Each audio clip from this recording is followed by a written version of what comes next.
Alright, let's go ahead and get started here. So as of last stream, we're going to continue the whole streak of just a no healing life. I kind of enjoy the gameplay of it, so we're gonna keep with it. Adds the chance of dying back into the game. Alright, lost cash memento. Let's complete all these from last stream. And let's go find some quests to do.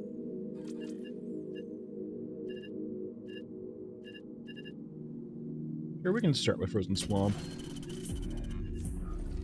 Why not? Clear Skies is quite scary now, considering we can't heal. And we can do Heist also. Let's not play Gunhead here.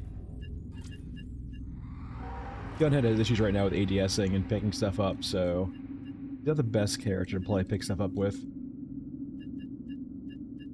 What gun? Let's do some LMGs. I haven't done the saw in forever. Mostly because it's blinding to use. Characters, vendors. Do we even have a saw yet? I don't think so. There you are. Probably need the parts for it too, I imagine. I haven't done the saw in a while. Parts, all, and where's my saw stuff? Ah yes, the grenade launcher saw.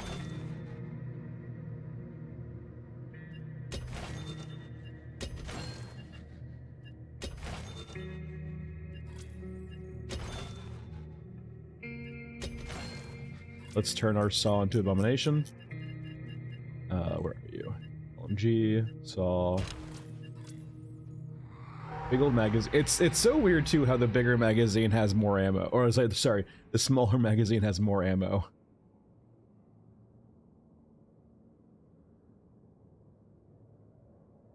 Oh god, it's beautiful.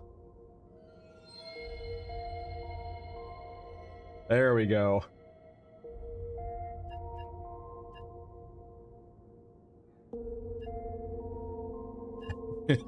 That's so stupid looking. Oh, I need a silencer. Hey, boo-boo. What's the most appropriate silencer for this? I guess you work. A PBS silencer on a saw.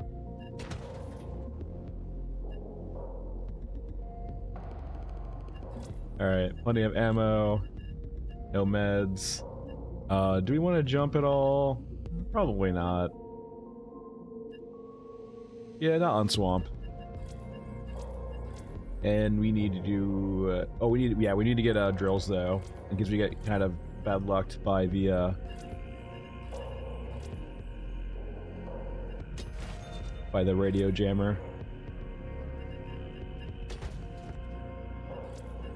Alright, we're good there. Regions, railroad tracks, and we're good.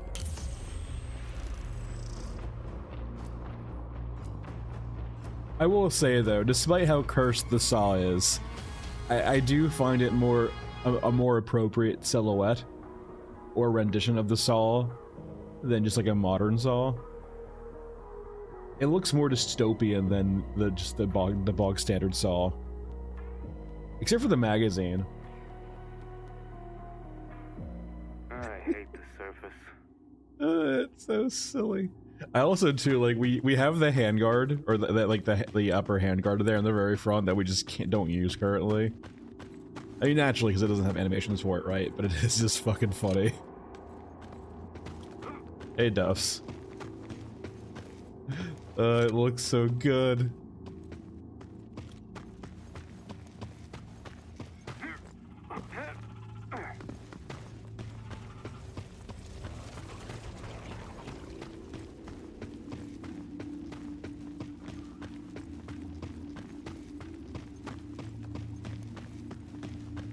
Alright, let's go ahead and find our jammer.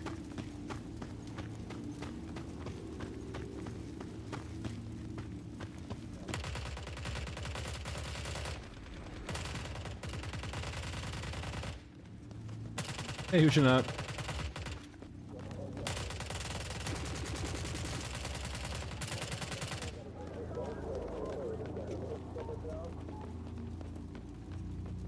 I have not. You're going to need to explain to me what that is. We know no big word like that. Be careful, man.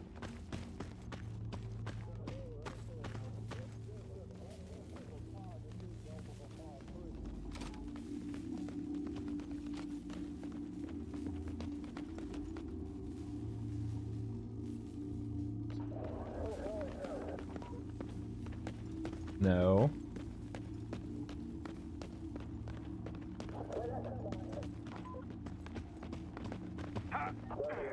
There's a jammer. Hey, I live for this. Now. Please, give me time. I really just took a health. Oh, no killing. Hey, zombie. No killing? I haven't tried that before. It's certainly an idea, to say the least. And tidy.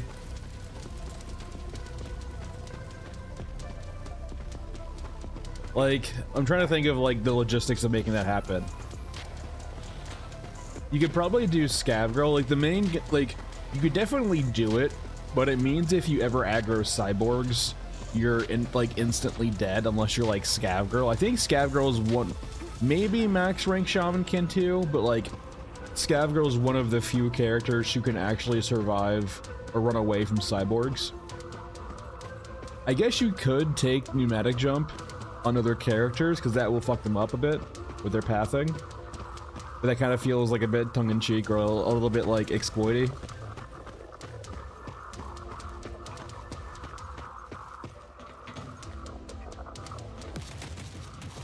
Yeah, I mean, there is like that philosophy too, right, Zombie, of just like, you just don't... You're never the aggressor in fights, I guess. That could certainly work. You only, like, your rules of engagement are only fire when you're fired upon.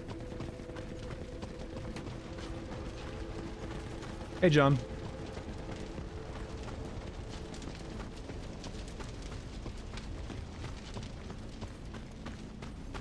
Yeah, I will say that is a good point. Who should not also... And that dude, that I did mention that I find that conflicting a bit too with the whole, like, a lot of the quests right now. I mean, granted, they're probably placeholders or just like really easy quests to do from a code standpoint. A lot of the quests like have you go murder things, and it feels kind of out of place with at least what I understood the vision of the game to be, right? Like, the fact that we're going after, like, a US commander that's guarded by Toothy, like, we're going after, like, you know, super soldiers and stuff, it feels a little bit out of place when we're being, like, tasked with, like, killing things.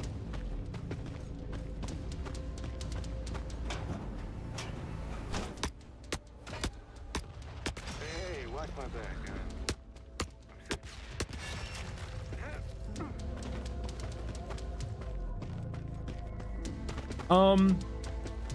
So, Untidy, that's a thought too. Yeah, like, it's kind of... The whole thing definitely gives me the vibe that there's not much more left inside of the Orgamech outside of its brain. And, like, that could be the only useful part left, is, like, a bunch of... Like, naturally, right, the way you would do it, theoretically speaking, like Neuralink, is that you would basically plug a bunch of stuff into the brain and simulate the brain senses by, like, you know, triggering neurons and so on and so forth. So you technically don't really even need the nerves outside of that. It could just literally just be a brain. And considering the crude nature of Orgamechs too, like they seem like pretty early war tech. I would kind of lean to them not have the advanced capabilities of just like perfect like biostructuring. It feels like definitely like it's mostly a machine, and then they stuck a human brain in it.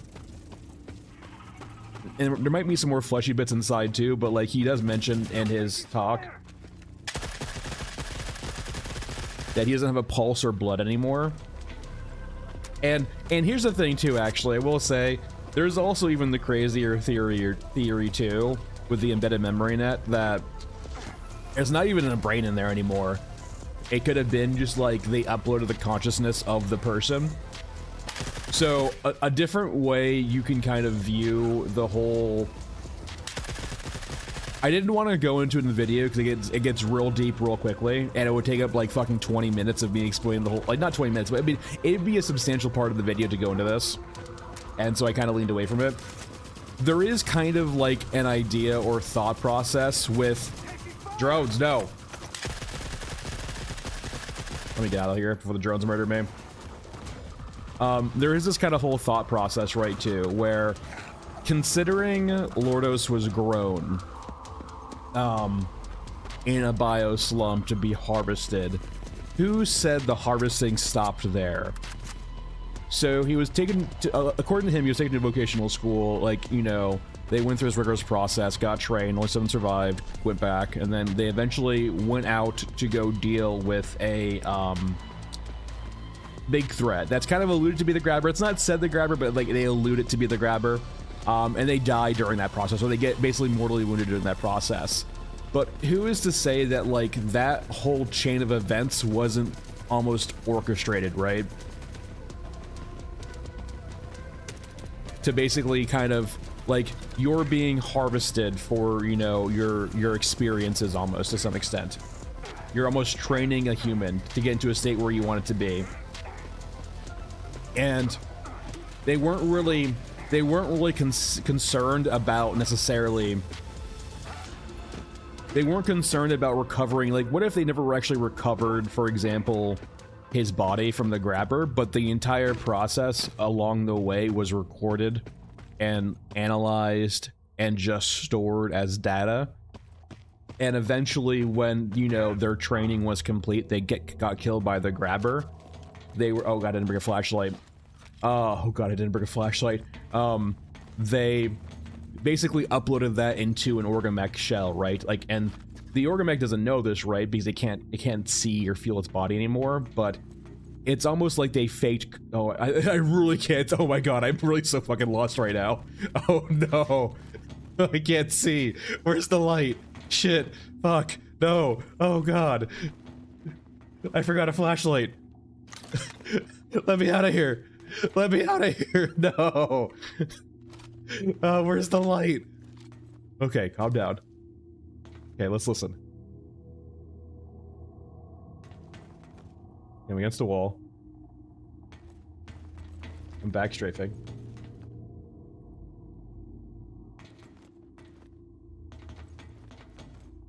Okay.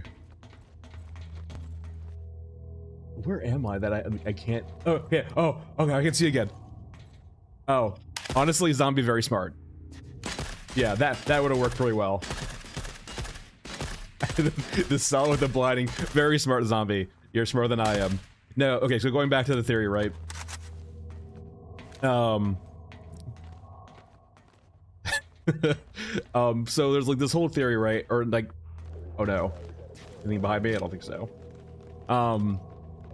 Where as opposed to like actually having a human brain inside of the Orgamech, what it really is it's kind of like faux or fake consciousness, where from all of the data they collected from these individuals going from their bioslums where they could have been recorded, right, all the way up to their death, even if they died in the vocational school, or I mean, sorry, with the facility with the grabber, it could have all just been like very thoroughly analyzed and stored as data, and they use those to kind of jumpstart consciousness in an Orgamech. And who's to say it's actually conscious either? It could still just be like programming, but as opposed to like perhaps like digital programming, it might be more organic programming too. Maybe they're using a brain, maybe they're using their own like form of a brain, going along with the biomechanics of Eurusca. And it kind of ties into like, the whole thought of like the Orgamechs are clones. Why else would they have the revolvers? Like, so the revolvers could be two different things, right? Like, the first thing is they could actually just be like a self-defense weapon, which is very unlikely, right? Because they're comically small for the Orgamech hands. But what's more likely is it's either like a kind of paying homage to the past of the Orgamechs, the original three. Because it's, you know, the Magnificent Seven, right? They were cowboys, right? And they got revolvers. That's kind of those original 7, right? 3 of which survived. So the 3 revolvers, each one's for one who survived the training, or the the grabber encounter.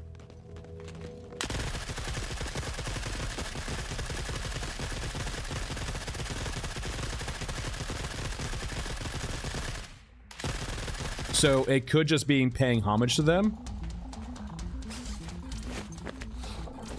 or it could be that every single Orgamech is a clone of those original 3.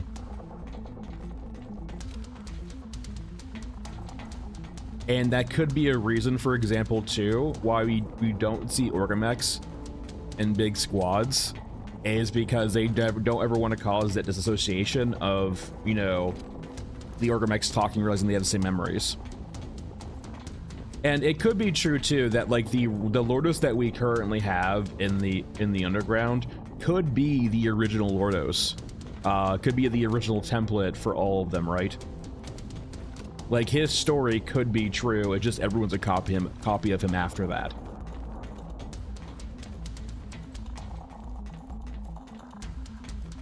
There you go. Yeah, and souls and engrams, exactly, zombie. It's a good way of putting it. Also, God, these fucking maps, man. Are they all down there? They could be.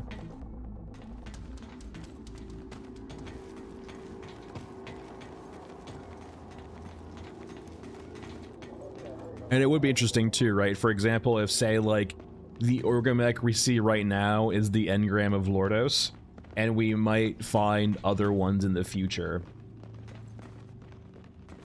Like, for example, if, like, Lordos... Or maybe that's not even the Lordos engram. Maybe it's a different engram of a different Orgamech.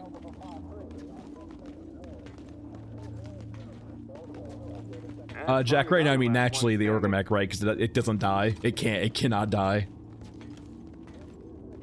Yeah, exactly. Like, what type... Like, at what point does the copy become separate from the original? Yeah.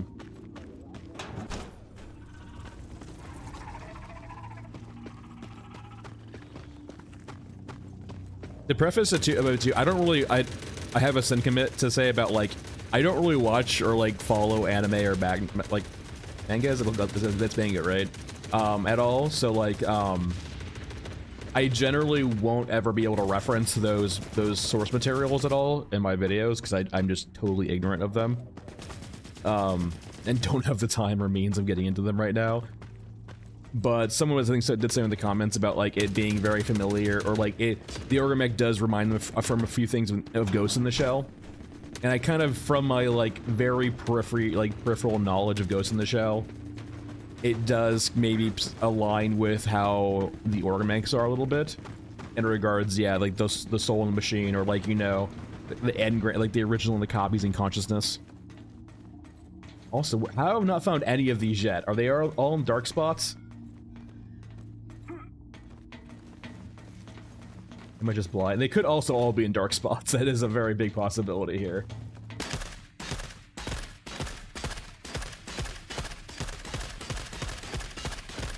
Note to self, bring a flashlight.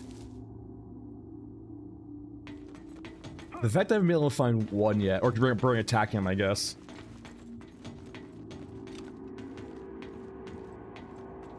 They could be over here too. They do have a tendency to spawn in the dark over here.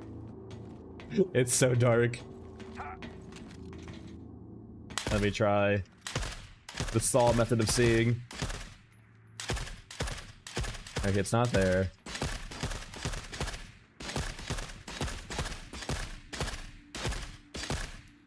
Do they just, like, not spawn, or are they just in spots where you just cannot see them? There's one over here too.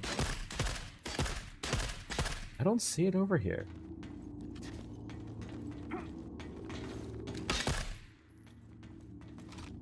I feel like they're here, though. I don't feel like they didn't spot it. I just feel like I'm just fucking blind. Oh well, we'll come back later with a flashlight. They're usually always one in the light, though.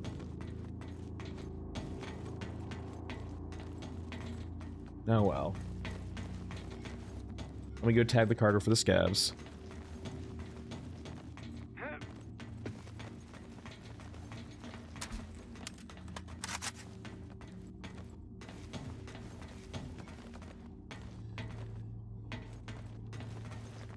Yeah, that's like zombie. By shooting in the dark, I broke all of them. They're usually like, they don't spawn. They spawn usually more than enough for you to actually get the quest done too. So like, the fact that I can't find any feels really weird. But I'm sure it's just me not having a fucking flashlight. Damn you, cursed Saul. Hey, whoa! What the fuck?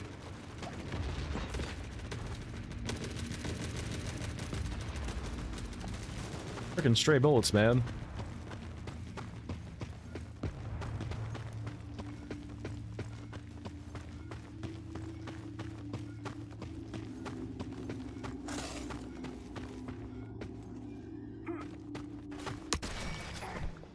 There you.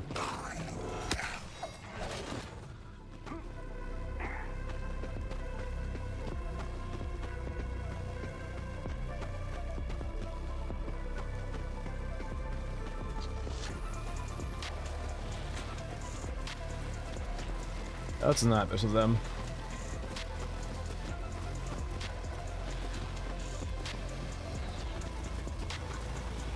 Up we go.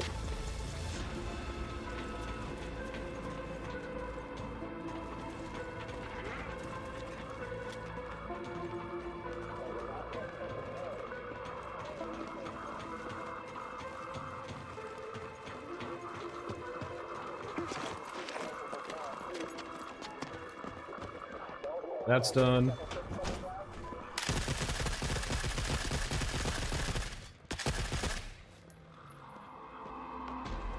Hello?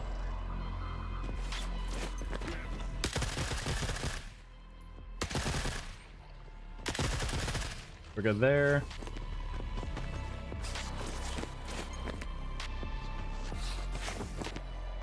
And time to leave.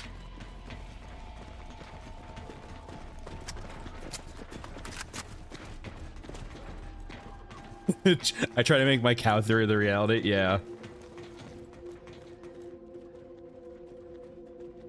I mean, on that, I'm not sure if I'll ever see it untidy, but I will say, like, the one big thing I really want to see more of from, Yoruska is more bio-horror. Like, even the grabber I don't think goes far enough. Like, the grabber still kind of has this, like, a lot of high-tech nature from Eurasia in it. I want to see, like, actual just, like, not the thing, but, like, actual, like, repurposed body horror. Like, sort of, kind of, like, my example of a unit I would love to see is, like Russian conscripts or Eurasian conscripts that have been like kind of mutated or repurposed into like flying drones.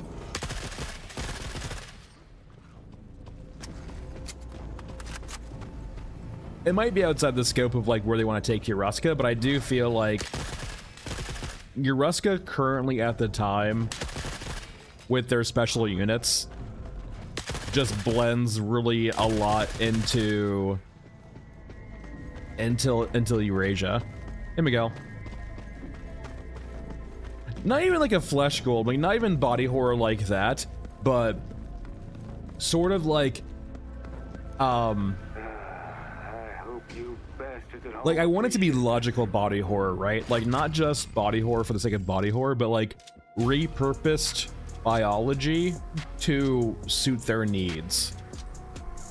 Like, you know, controlled mutations or controlled augmentations. Hey, Miguel.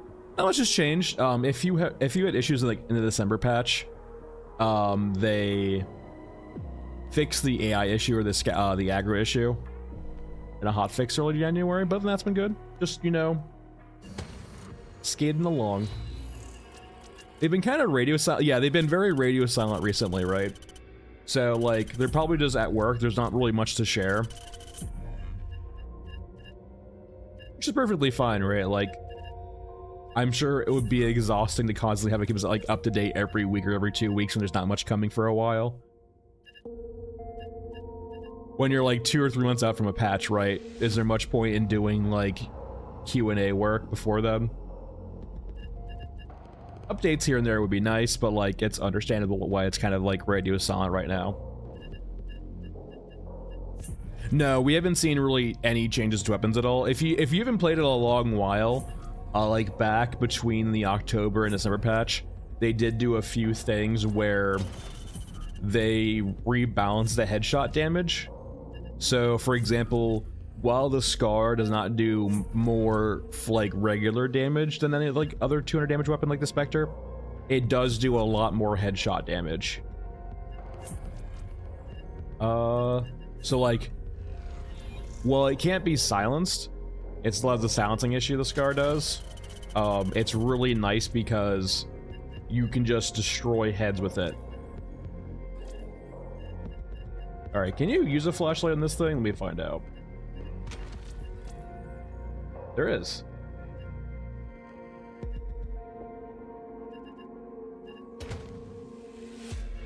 Alright, we shouldn't need anything else here. Frozen Swamp we need. Let's start the injection well then. We'll chart injection well, and then we'll do it that. Alright, good. Alright. No problem.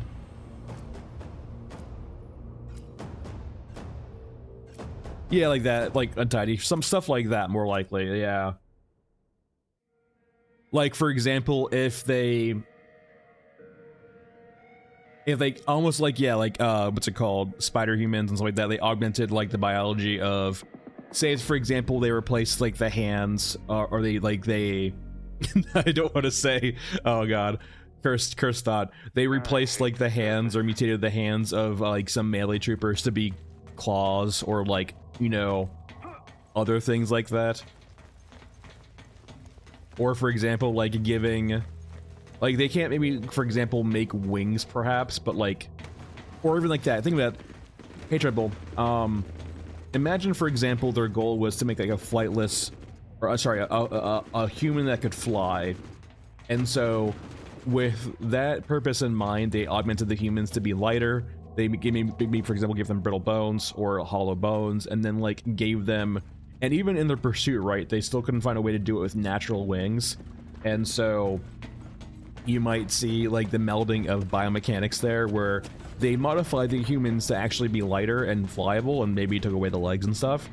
But then you give them, like, not VTOL launchers, but, like, kind of, like, rotor blades for on top of their scapula and stuff like that. Dominating Treadbull, that's a strong word. We're playing no healing right now, so, to be careful about the fights we're taking.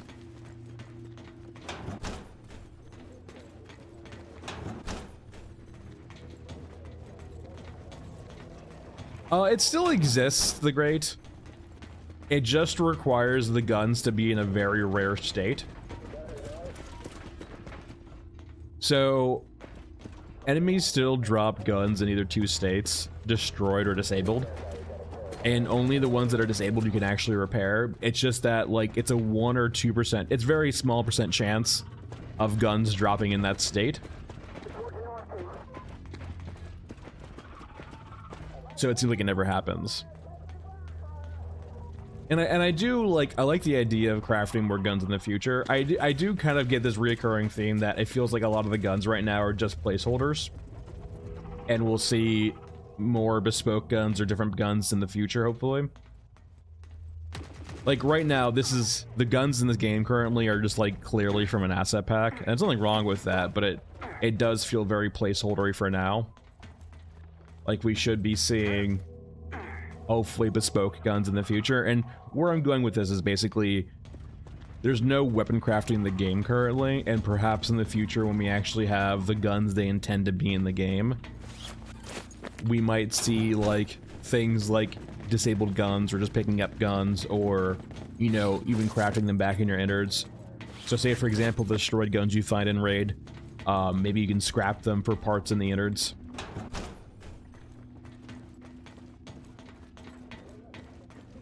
Hey, Stems. I am curious what's going on with Australia. It could just be, too, like, it is wise when you're, like, I don't want to say creating an IP, but, like, when you're doing lore or doing, like you know, world building, it's good design, or a good, not even good design, it's just a good idea to, like, leave a few areas relatively blank and vague, so that, like, you in the future feels like, oh fuck, I don't have anywhere to put this cool idea.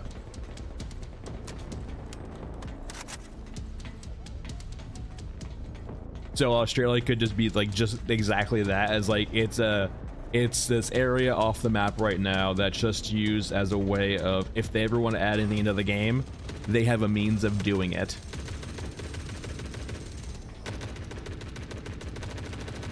Abyssal, it gives you a gun every day. Other players, if they join your lobby, can drop you guns in there, but by default, it just gives you a random gun every day.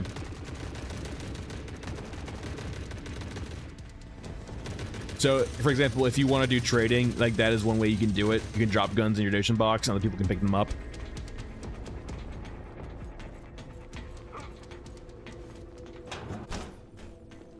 All right, I need one more train schedule.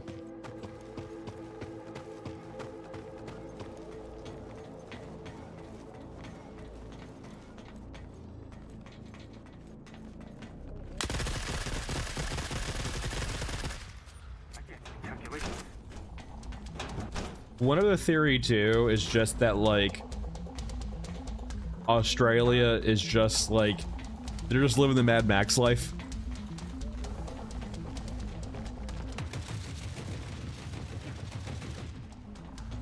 I mean, yeah, like there was that cool aspect of Returnal, right? And if you squint your eyes, it's kind of like that. Like you can, but back in the day, like Kojira, a person on the Discord, would like actually like roleplay a trader. I'm still missing one. I need to find one more container. And so, like, you can invite him to your lobby and you'd barter for guns and so on and so forth.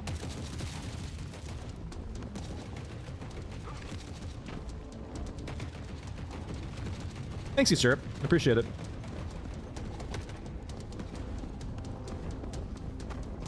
I didn't bring a drill, unfortunately, so I can't get drilled into this door over here. Are there any containers down here, though, I can loot?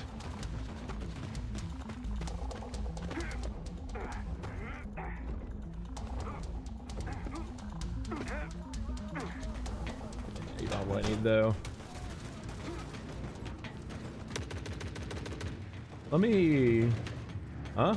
There we go, we got all three. Perfect. You stop for now. It makes sense, right? Keep in mind, this game is like a small developer, like, indie PvE game.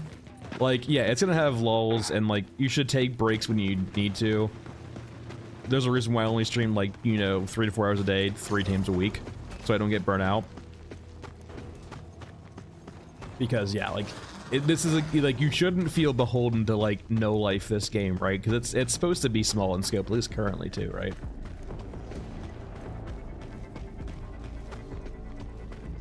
Oh, yeah, the whole... I think they've realized, too... Apparently, I've heard also the great in regards to, like, the rig upgrades. Apparently, you don't lose access to them anymore. I haven't tried, so I don't really know too well, but, like, I think they are learning that, like, it's not an enjoyable experience having to shovel rigs constantly. At least not for me. If you enjoy it, then sure, but... The gecko? I mean, like, yeah, I wouldn't mind seeing... Perhaps that could be a thing, though, too, for, like, a different faction, but I wouldn't... Out of all the factions, I wouldn't mind Yoruska. Like, that's like, on brand for Yoruska Untidy. Like, repurposing other biological creatures or functions from biological creatures in a mechanical way to give you that functionality. So, like, geckos or, like, flying creatures or so on and so forth. Like, I can absolutely see that being the case where if they find some, like, useful biological function or, like, feature of an animal, they would find ways of repurposing that in a military fashion.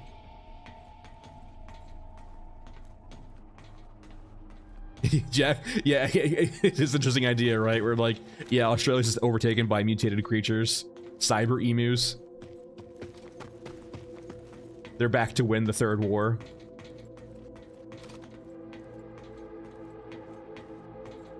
Yeah, the art's great, and, like, the atmosphere is, like, perfectly good, too, and, like, it's got a good template, right? And all of the devs done so far, like, seem very wise. There's definitely certain aspects that are absolutely, like, a miss, like the water mechanic for the most part, but, like, other than small things like that, a lot of the choices they've made seem very wise in the grand scheme of, like, the scope of the game they can pull off, considering their size. Like, they're not trying to do servers, they're not trying to do, like, always online, they're not trying to do, like, PvP. It doesn't mean anything. Yeah, I have a whole video about it, so I don't need to go into much detail here, but, like, yeah, the water's been a miss. Like, the water is, like, a big aspect that's a huge miss in the game for me currently, but it is what it is. Well, like, the core, like, more meta ideas of just, like, have been very wise, right? Like, they're not making the game in such a way where they need to care about being like very good back-end programmers. And that was an issue with Tarkov, right? Is that, you know, the Tarkov devs were learning as they went on. They weren't like very well. I just find the third one of these. I'd actually found all of them. Good. Okay. Like BSG, for example, right? They were pretty green developers, and Keaton even said that. Like, they were learning as they were going, and it was very hard to find, like, good talent in Russia because of brain drain. So they were learning as they go, but because they had servers, because they had PvP, like, they've had to go back to, like, their backend and fix it constantly and amend things, because you could clearly see a lot of instances of them not being server-side authoritative. Essentially meaning that people, like, the game was treating game inputs or user inputs as the law and not what the server says is law. And that's a reoccurring theme in, like, a lot of different games, right? Like, New World had that issue. A lot of games with PvP have that issue, right? Where they realize, oh no, Marauders 2, we developed our game in such a way where we weren't considering the implications of not doing everything on the server. Because there's the downsides too, right? Where if you do everything on the server, and it's all server authoritative, it costs more money because the servers need to be better. And then you have stability issues too, right? Where, for example, Star Citizen, say what you will, scam, or like whatever you want to say, but like, they do basically everything on the server. Everything on the server. And the downsides of that, right? The upsides is you have a very, like, actually fairly thorough. They do have exploits here and there, but they do have a pretty thorough, like, robust line of making sure things function how they should, right? It's not there is duping in the game occasionally here and there they hotfix out, but for the most part, you don't see a lot of exploits in the Star Citizen, just bugs. But because it's so authoritative too, right? You'll have a lot of instances of desync and so on and so forth, where like what you were seeing is not what you were getting.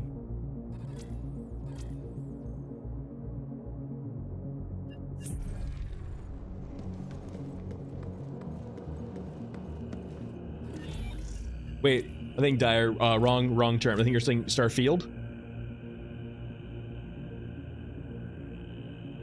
Starfield, I would say, actually is soulless. Star Citizen, there is, I would say, there's a soul to Star Citizen, but like, it's also just, God, it feels like so close from getting good gameplay loops in there. But like, the problem is, when Star Citizen feels close, it means that it's years away from being there.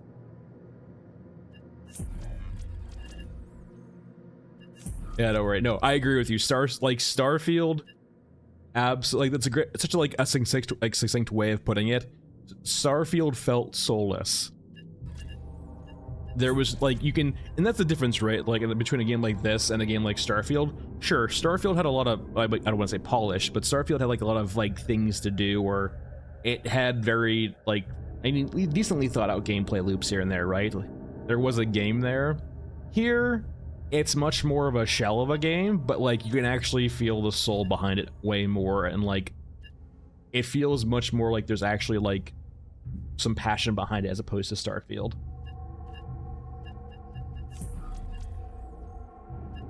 So generally speaking, like if you want to farm experience, the best ways is like, for example, farming mech wreck just over and over again. It gives you a lot of money and a lot of experience. I think it's like 5k. That's a decent way, but it does get really boring pretty quickly. personally, like, my preferred way of, like, farming experience is generally through, the crawler. Now, I don't have beds, which is gonna make this a little bit awkward, but I still like doing this. Let's go over to the crawler real quick. I haven't done it in a while, too, actually, so this will be fitting. And we're gonna do city ruins here. Actually, let's do streets so we can actually leave right next to the crawler, too, if we need to. Yeah, like, that's a big aspect, too, of Starfield macro, is that it has a whole bunch of different gameplay loops and, like, different systems, but they all feel, like, patched together. They don't feel like they mesh well. It honestly, it feels like a theme park of a sci-fi game, right? Like, come to point A, point B, it literally, like, it feels like a theme park. And if you ever, deviate from, like, the ride of the theme park, it basically becomes very empty very quickly, or very, like, generic very quickly. And when you have a game, like, that's supposed to be a space sim, people want to go off the tracks, but they go off the tracks and they see nothing because there's nothing there. I personally don't like No Man's Sky. I try to get into it multiple times now, I just can't get into it. And that's not saying, like, whenever I say I don't like it, I am not saying that it's bad, just that it's not for me. And I feel like that's very much the case with No Man's Sky. It's probably a great game for some people, just not for me. It's almost a bit too open world for me, right? The way I personally like open world games, like the original Stalker is like my almost ideal version of an open world, where you have like progression, if you will, and you have like open world areas, but it's not just one giant open world. It's like very concise, clear gameplay areas that never get to the point where they feel like, not stale per se, but like they've overstayed their welcome or they're too big for their own good. And that's an issue with Stalker 2, for example. Stalker 2, I feel, would have much more benefited from the old Stalker 1 mentality of those closed off areas. I think the open world in Stalker 2 is actually awful. And I haven't played it, I will say, since the big patches, so maybe they have definitely fixed it, but like the open world in Stalker 2 felt absolutely empty. And it felt like just one giant loading screen. But perhaps A-Life fixed it. I know A-Life wasn't working at launch, even though they were saying it worked. So maybe they fixed it.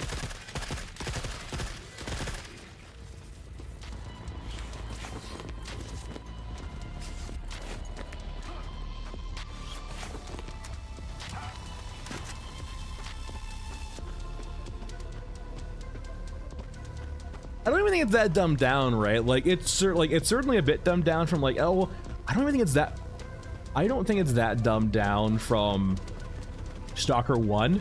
It doesn't really add anything over Stalker 1.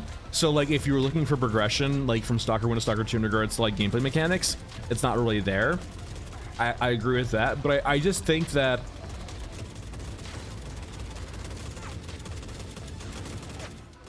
there was the issue, yeah, it just felt like there was the issue of like there was just too much openness. If they compacted all of the cool stuff they had in Stalker 2 in much smaller areas, it would feel like a much better game, I feel like.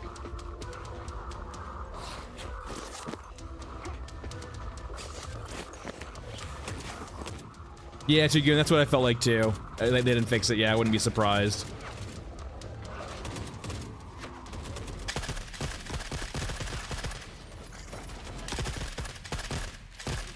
Fucking shot me.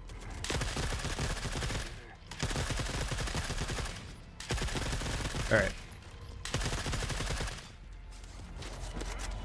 Now, I didn't spawn with a lot of or I didn't spawn with any meds here because I can't use meds at this run. So we'll need to be a little bit cautious about this.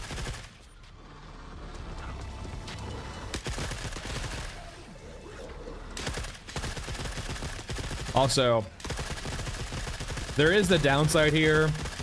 We are using a saw. Makes it very kind of blinding. So just fair warning.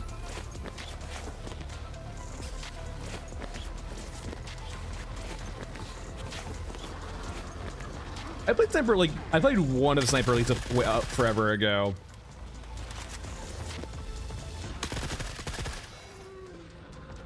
I couldn't get too much into it. Once again, I feel like too much, like, I don't know. Just something about it I can get into. It's maybe not my style. Like, I mean, I don't hate stealth games, like pure stealth games. I just usually get kind of a bit bored of them. I know you don't need to basically, I know you don't need to play stealthy with Sniper Elite, but it feels like they really reinforce it. All right. Let me summon some guys. Come on. All right, and this is like, if I'm farming experience, this is kind of how I like to do it. So, if you had to pick between looting and shooting, looting gives you way more experience than shooting, but you are always constrained by space and like how to loot everything, right? But this area offers the best of both, where you get a ton of experience of just shooting things, and then you can easily loot a ton of stuff off the alcohol.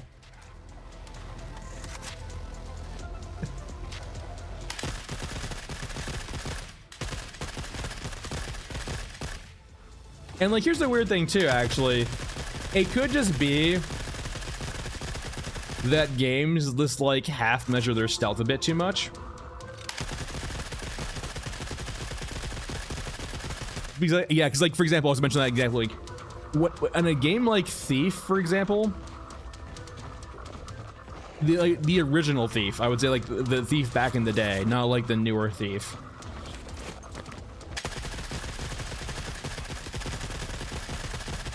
Like, that game leaned onto stealth being its core premise, and like, I actually liked Thief. And maybe it just means for games like, you know, Sniper Elite, it feels like maybe stealth's like a half measure. It's not, they don't go all the way with stealth, so it feels a bit,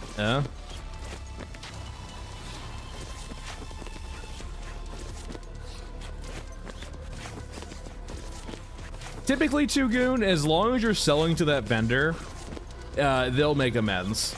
Like, for example, they might rebalance it in the future, but for right now, as long as you basically sell the stuff you get to that vendor, you will make up for any shortfalls and then more.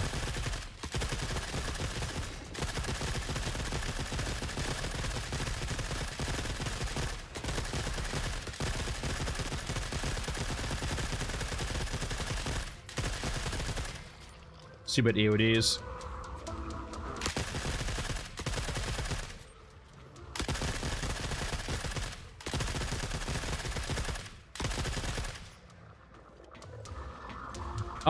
Just mainly prices and gear you can buy.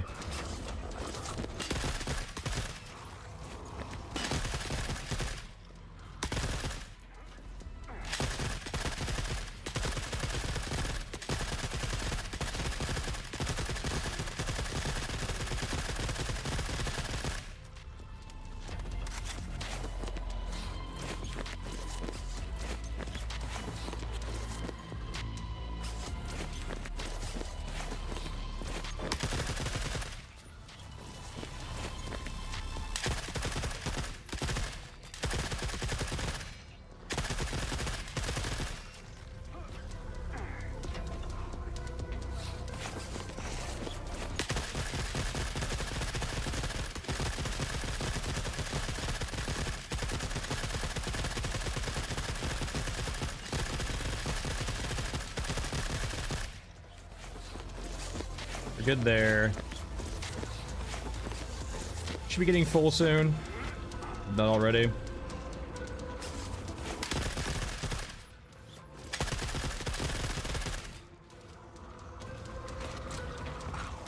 Generally like about like 1.2, 1.3 kilos or 1,000 kilograms. We are full. So Mao, as part of the December update, they upped the prestige cap from 25 to 50. However, after doing that, well, they did that alongside making it from 25 to 50 prestige. You don't gain any additional benefits outside the experience. And you can kind of tell it was really just a stopgap or just a quick solution for Gunhead having so many skills.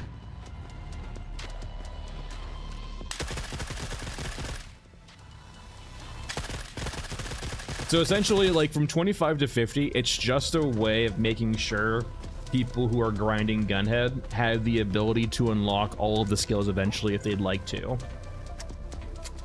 For every other character, 25 to 50 does nothing, basically.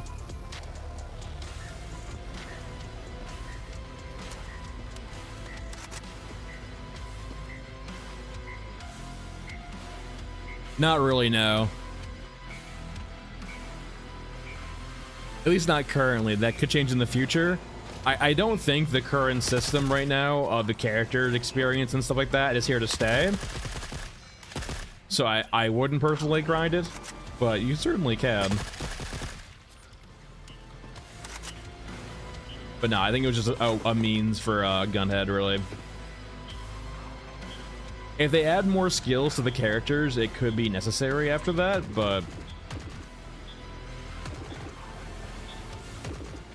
yeah, it's a real grind. Hard run. Untidy, I think they were talking about like back in the day, right? They didn't want to send, so yeah, for example, kills here. Doesn't tell us how much experience we have broken down here, but like 30k experience for not that long, tons of alcohol. And then you can do quests too, like you can take the quest Call the Herd, you'll get experience for that too. But Untidy, in regards to that, I don't think they'll ever give us like a perfect like actual linear story, but they can do like narrative beats or like story beats. And I think the big thing they were trying to do was, the thing that they were saying they were wanting to do was kind of dynamically tell a story through like game events. Not even game events, I don't think of how to put this. So essentially they want it where certain factions can take control of certain areas, and like you can kind of see the progress of the war from like as a third party, and you can see like different factions take control of different areas, lose it, gain it, so on and so forth. And so the story is not necessarily like you completing a narrative story, but you're just more seeing the dynamic war and like the changes it makes upon the environment around you, right? And so it's not really a story, it's more of just you seeing things change over time.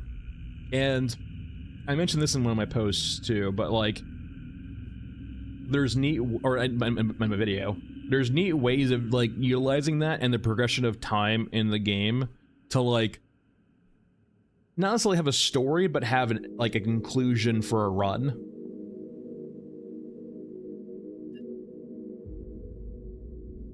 Hey Pixel.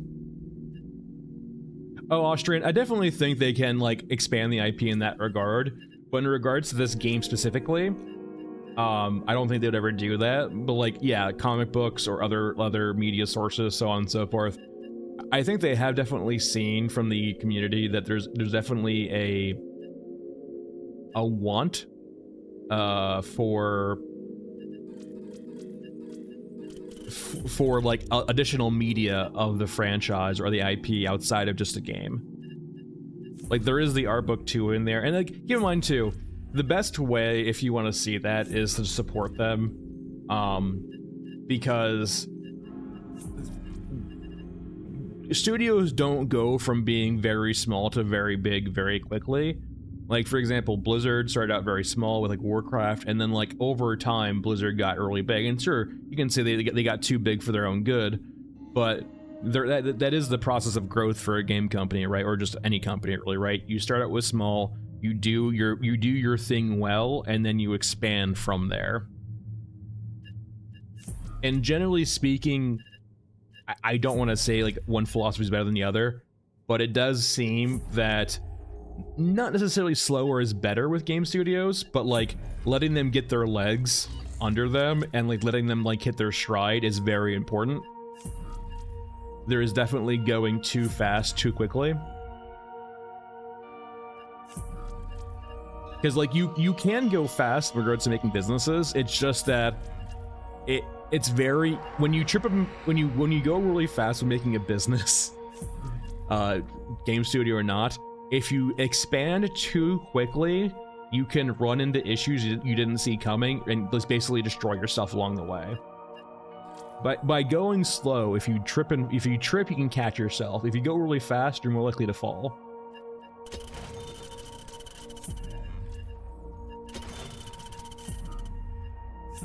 No, I think the current cadence that they're currently doing with the game is great.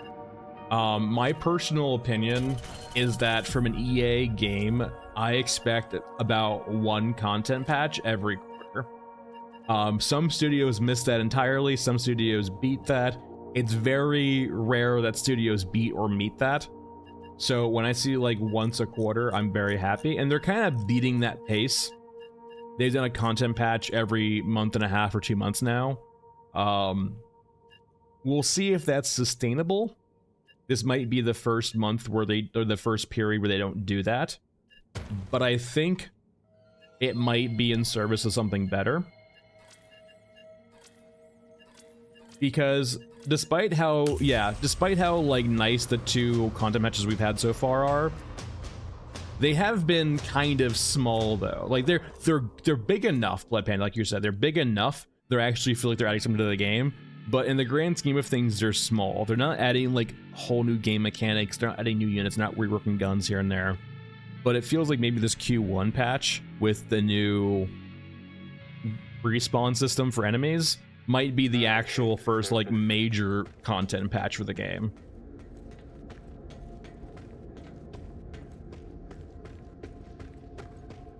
Yeah, Juan, that's the plan. No, I will say the amount of units I can still do is getting smaller and smaller every time I make a video, so I mean, not a deep dive Untidy, but I did do a video on the grabber back like when it first came out with Cemetery, talking about its problems. And the problems really haven't gone away at all, really. Like, they have fixed a bit of the desync issues, but like, no, the grabber still has a lot of issues right now. And it could be too, right? And it could be too that they did hire a new AI dev. Well, let me rephrase. They had a posting for an AI dev job. Not like AI like ChatGPT, but like AI for like, you know, the AI for a game. Back in like October of last year, and that went down like after a month. So I'm assuming from that they hired an AI dev. Doesn't make it the case, but I'm assuming. And so if that's the case, it could have been like a month or 2 to get that person up to speed in their current game, and they might be like now working in earnest.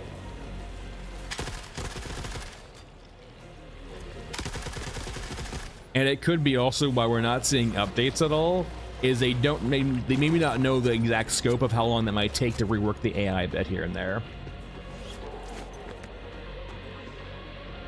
Yeah, Juan, that's perfectly fine. Like, and that's the thing too. The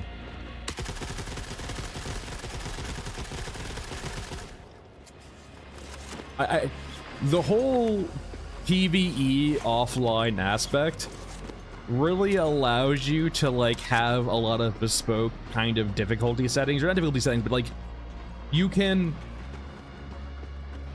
because you don't need to care about PvP and progression and like always online services, you can kind of have different aspects of your game tailored to different people of different skill levels and make it a much more accommodating, right? Like that was an exhausting issue with like Tarkov, is every time you started a wipe in Tarkov, it felt like an arms race. And for the more casual players, it was just like disheartening, right? It's like, why do I even play Tarkov anymore when I can only play like an hour a day and like I fall behind immediately? And then, you know, 6 months from now, for like the hardcore people, it gets wiped, including me. But in a game like this, right, they can make things take time and not be punishing for more casual players, while still like letting people, like, you know, more aggressive players still play the way they want, right?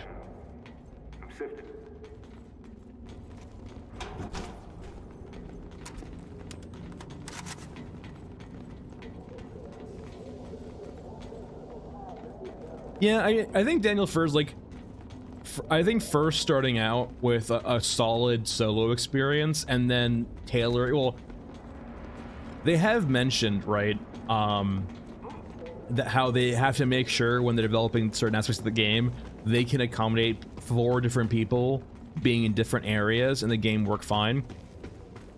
So they are like keeping that in mind, but I do think like overall the experience should definitely start with a solid like single player experience and make sure that can scale up to 4 players, and then you're good. Like on the technological standpoint and performance standpoint, make sure you can scale up to 4 players, but make sure you have a good game starting out solo first, and then you can like scale it up from there. Left 4 Dead was like the original horde shooter macro. It's like, it is like the best like co-op shooter of all time. It is like Valve in its heyday. It's got a lot of mods too. I think it's I'm not sure if it's mainly Left 4 Dead 2 now, but like Left 4 Dead is like the quintessential just like zombie co-op shooter experience, and it's so well polished, it's so well done, and it's a blast. And it was a great multiplayer game back before like live service and seasons and all that, right? So like you just got a good solid game and didn't have to care about like all of the bullshit with seasons and stuff.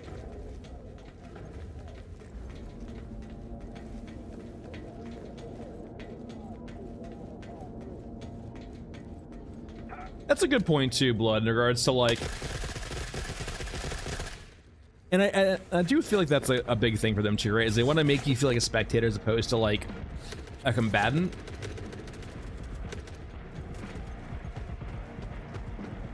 But yeah, we'll see. Yeah, I guess Daniel too. It depends on like the idea of where they want to take the game, right? Because remember, like in a game like Left 4 Dead, it was the zombies versus you. But in a game like this, it's supposed to be like Europa versus like NPC versus NPC, where you're just a bystander. And like that's kind of like my current qualms with the quest design, is it feels like a lot of the quests are more of you versus them as opposed to like you interacting with them versus them.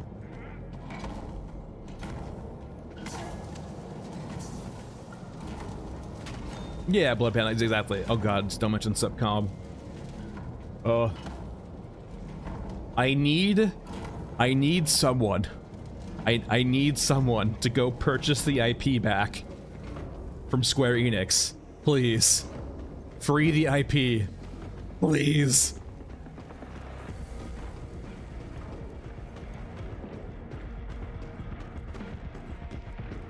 Knowing Square Enix, they wouldn't sell it.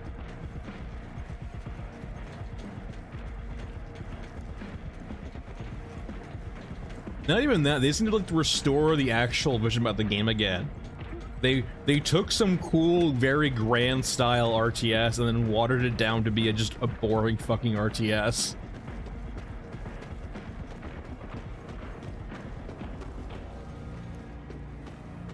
I mean, there's like the 4 times like Stellaris Untidy, but like the old school RTSs are basically dead right now. And like,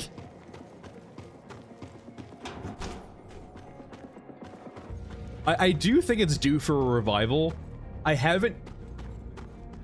If I had a reason, I would give it so much more fucking thought than I probably should. As you can tell from my deep dive videos, I do enjoy just taking something and just exploring it fully. And for the videos, right, I have to keep it somewhat concise. Like, I'm not gonna do like a 40-minute video on something. I could, but I do think like the 10 to 20-minute area is a sweet spot for YouTube and for videos like that. And I don't want to drone on forever. It's also just more time consuming too. But in regards to like exploring something thoroughly, I do enjoy doing that a lot. Okay, I'm not gonna take credit for this, because I will say there is this natural tendency too for people to have convergent thoughts, and so it feels disingenuous to take credit for something when it could have just merely been a converging thought. Like, you know, people can see the same problem and, like, you know, get to the same solution too, right? That happens perfectly fine.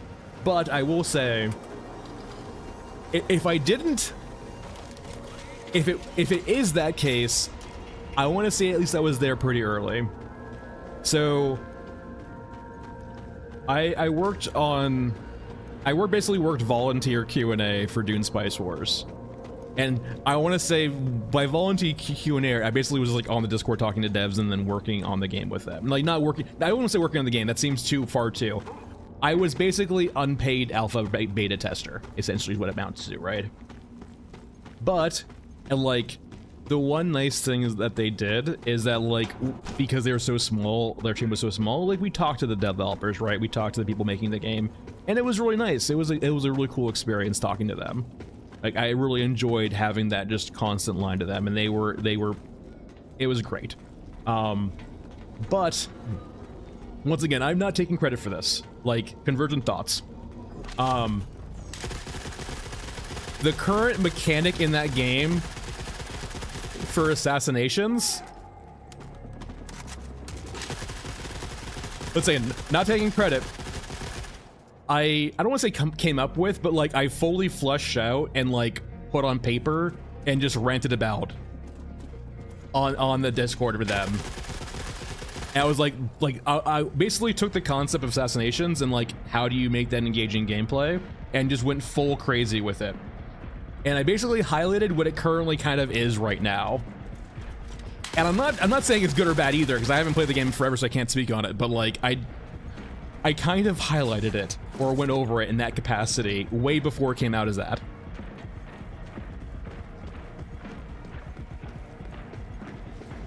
Yeah, 2-bit, like, untidy. Like, a lot of the things I will say with Dune Spice Wars is that Shiro is a company. It's a small company, right? It's not a very big company, but the biggest thing about Shiro is they use an in-house engine. And they use an in-house engine for everything. And that has both its pros and cons. On its con side, though, essentially a bunch of, like, what I would consider some very bug standard features of like an RTS 4x game, like they were wanting to make, were actually hard to make in that engine.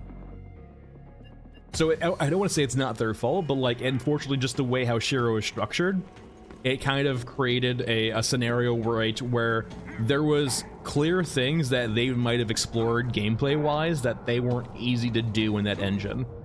And so they were very limited by scope.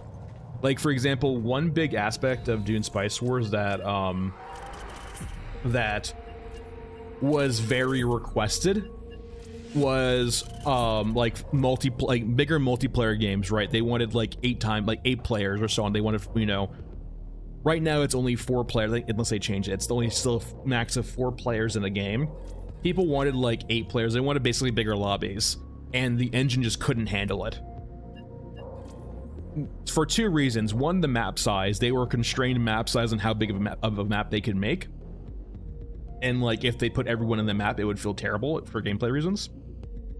But the other thing too, right, was performance. They could not get, like, even right now, if I've heard correctly from other players who still play it, when you get to the late game of that game, there's performance issues just because of the amount of stuff going on. And the game engine would never allow for 8 players. I mean, I'm sure it definitely, considering plenty of people still play Conan Exiles Treadbull, I'm sure there is. If there's an audience for Conan Exiles, there's an audience for Dune Awakening. And the IP will carry it hard too, but I will say, from my experience with Dune Spice Wars 2, if you modify an IP in any way, oh man, people get upset real quick. And that's fair too, like you do want to see your IP like kept to like the original standard of it. But they have taken the liberty with the IP in regards to like having to lore explain why you're fighting on Arrakis. Let's go over to Gunhead. And I will say like too, Dune Spice was a small game, so the people who had like issues with like the lore changes to accommodate the game were much more pronounced because there's a smaller game. If a game like Dune Awakening takes off, I almost assure you they will get drowned out by the people who enjoy the game.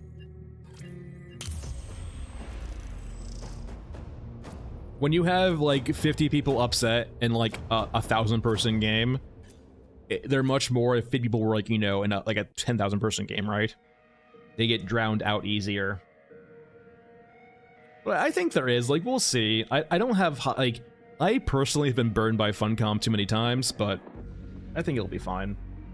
Maintain spacing.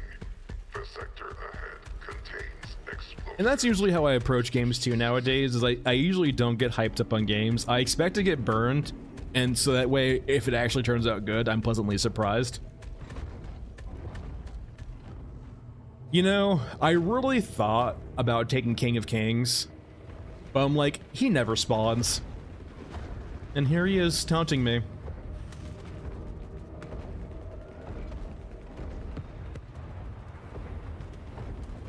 Taunting me.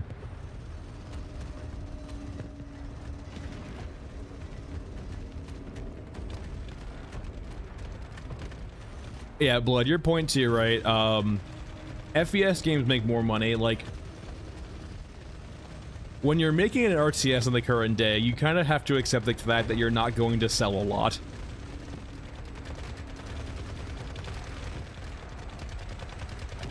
Yeah, like, if it's gonna be anything, it's probably gonna be a Rat King. Kind of like, I don't want to like, I'm not beholden to this, but it's probably a toss-up between Rat King and Toothy. And I will say, from like a getting footage standpoint, getting footage of Toothy is way easier. Because you can force Toothy to spawn, you can't force Rat King to spawn.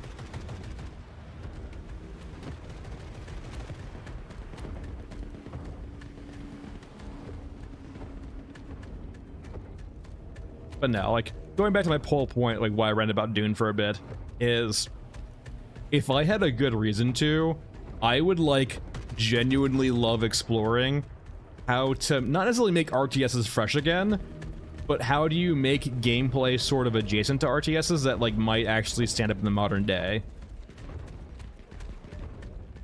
Like that's like a kind of mental like thought experiment I would love to explore.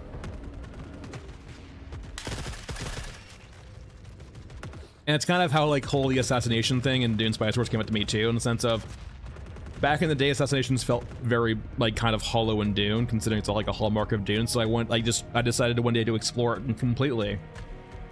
And maybe they used that, maybe they didn't, or maybe they were already going that way in the first place.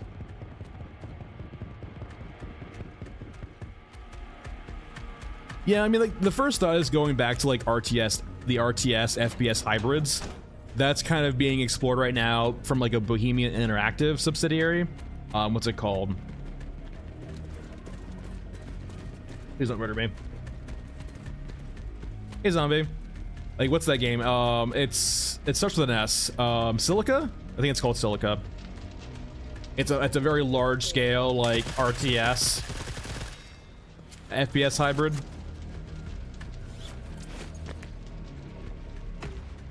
Hey, Phoenix. And I'm not sure if that's where I would go personally too. I feel like that's been thoroughly explored, and like I don't want to say the market's been like shown they don't care about that. I can't recall Total Conflict. Here's the thing too. I'm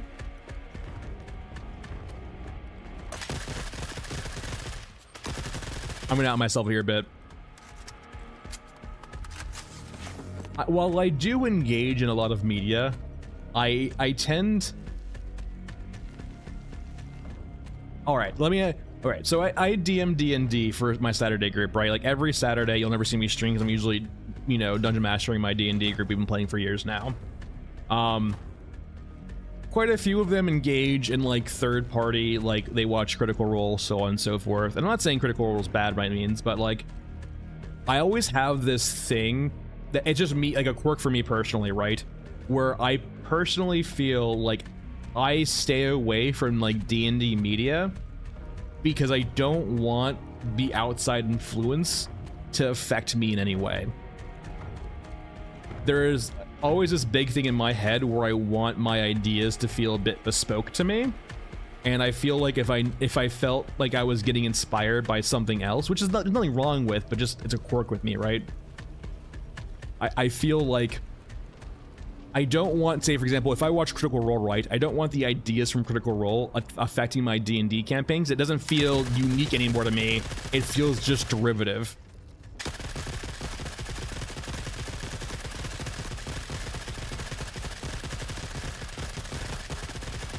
And so I will typically like very much try and avoid watching or engaging media like that. And it's kind of the same way with games a lot, right?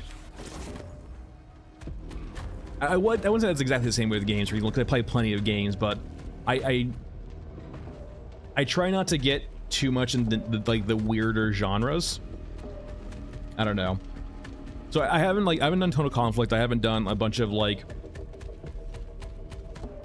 I feel like if I would want to explore the RTS space and like flesh out an RTS in a new bespoke way, weirdly enough, I would actually try and probably avoid looking at other RTSs or other games that tried to do that. Because as opposed to making something that's like unique and bespoke or like interesting, I would be more concerned with avoiding their pitfalls, which is, yeah, it's important to avoid those pitfalls, right? But at the same time, does creating the idea for a game or just creating the game itself become much more about avoiding the issues that they fell for, or making an interesting game in the first place, right? Because that could mean like one reason why it's like so many games feel soulless nowadays too, right? As opposed to making an interesting game that they want to make, they're much more concerned about making sure the reasons why they thought their game didn't do well didn't happen again.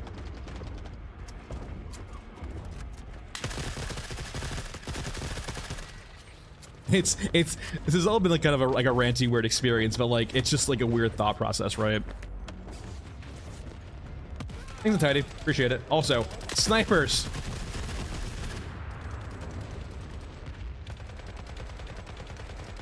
I don't think he aggroes at all. Oh no! Oh god! Well. Okay, I will say. That went to 0 real quick. I will say. It does feel like when you're a giant mech getting shot by 5.56. Maybe you should take a few of the bullets as an accident. It feels like getting shot once by 5. Like you have a giant mech that gets like a scratch by a 5.56 round shot by accident. Immediate murder mode. Oh man. Yeah, no, it's just the quirk of the air right now. Like, yeah, there's definitely a degree too where, like, that could be a thing they can do in the future also, where a unit like that shouldn't even be harmed by 5.56. I mean, we were long on the map, Daniel, but we didn't die because we were long on the map. We died because we shot Rat King and he just fucking destroyed us. Nah, but like, it would be interesting eventually, right? Where if like smaller calibers didn't even hurt those mechs at all, but on the plus side, because they didn't hurt the mechs at all, they don't even aggro off those rounds. Oh no, you're not. Yeah, no, you're not you then. So for example, think of it this way too, right? Say for example, we have like a bunch of Euruscan soldiers beneath a medium mech for Eurusca. We could engage those soldiers below the Euruscan medium mech. And if the Euruscan medium mech was busy with something else, like fighting another mech, it honestly wouldn't even care about us because like our 5.56 just ricochets off its armor, right? It probably doesn't even feel our shots, especially when it's like distracted by something else. Yes. Essentially, armor as a way of like making some units not care about getting shot.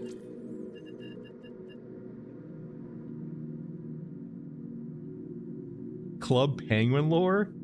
I don't even think Club Penguin goes that deep. Mausoleum, True Point. Oh, hold on. Baby, Aramaki, I'm sorry. I'm sorry I killed all your cyborgs. Please forgive me. I have some alcohol. There we go.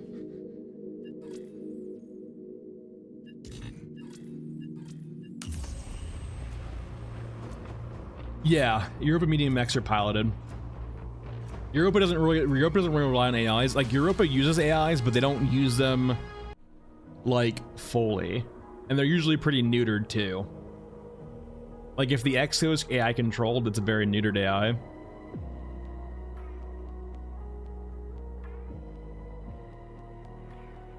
No, but like, so someone who delved into the code or basically unpacked the files, the apparent, are you guys gonna spawn? Okay, it's not over here apparently. So the giant cylinder at the bottom center of the medium mech for Europa is in the code labeled as the cockpit. Now, I'm hoping that's just like something that's old. I really hate the idea of that's the cockpit. H-Robot is not currently. You don't actually, it just makes cryo ammo. I really hate the concept of that's the pilot because from a defense standpoint, it's so exposed. Yeah, it'd be easy for tanks to shoot. Yeah, okay, there's the funny part where it's the cockpit, right? Ha ha ha ha ha. But like, from a defensive standpoint, unless you're constantly hull down, it's such an exposed part that the pilot would, I feel like, would die all the time. Like, yeah, tank fire, like, the center of the mech for the European Exa or the European medium mech is actually really well protected by the arms and like the big ass shoulders. But if it's actually like the cockpit, right? Haha, cockpit. It's exposed to tank fire. It's easy to shoot. Like, I guess you can hide it between the legs a little bit, but like, personally, I feel like one of the biggest issues I would feel is that ground troopers with RPGs or anti-tank, right?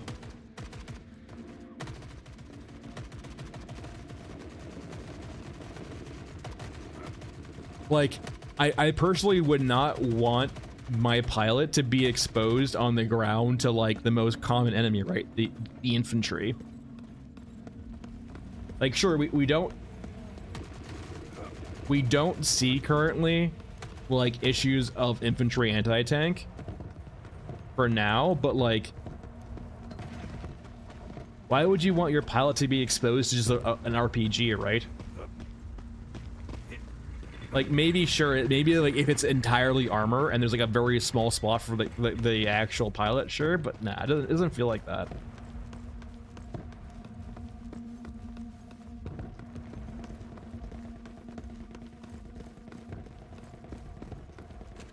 Personally, it'd make a lot more sense as like an easily detachable fuel device. It'd still be exposed, right? But I don't know. It's definitely an oddity, right?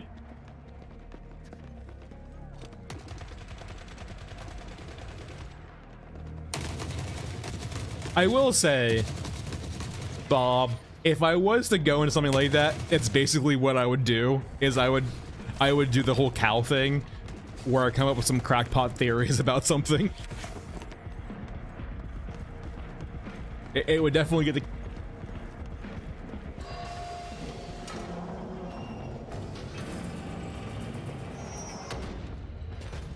Ooh, let's get it going.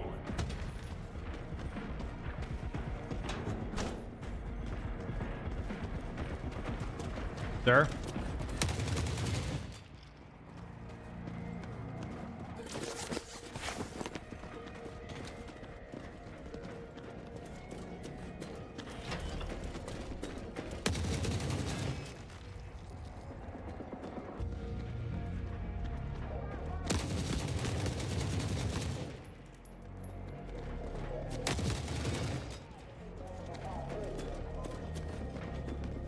Hello. Sniper, no sniping.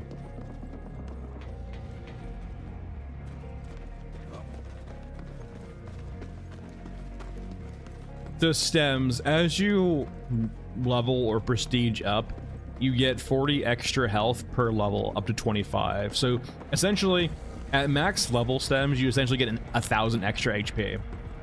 But at the moment, there's currently no armor in the game. From last stream, or maybe it was 2 streams ago, Pixel did a good idea too. I don't think they should really go into like a very nitty-gritty, like fully fleshed out hitbox armor system, because that feels like, while it would be cool, it feels very convoluted and hard to develop for, and it feels very time consuming. But like Pixel was saying, just like going back to the old days of like, you know, just have an armor bar that you need to go through first to like degrade the armor. So say for example, on the right side of our bar, right, we have an armor bar, and there's different levels of that armor, and only certain aspects or certain guns could actually chip through that armor. So say for example, we have like level 1 armor, right, which can just everything hurts. Level 2, say only high caliber or anti-tank works, and then say for example level 3, where only like the biggest or most explosive guns go through or hurt. So for example, like Mother Courage could have like level 3 armor bar, and say for example you could like whittle that down through like very expensive or very bespoke guns to be able to actually hurt Mother Courages. But like the other aspect too, right, is you could have weak spots that let you get around that armor.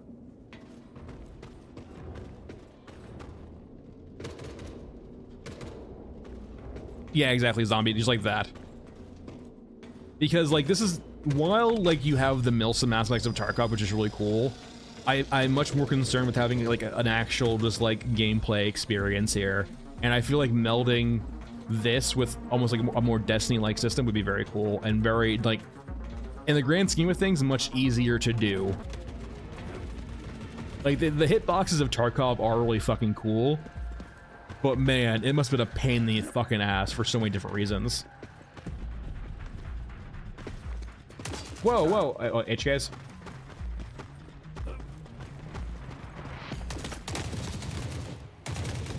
Alright, there's one, I need one more. You didn't drop any parts, you jerk. I was gonna wait for the dog.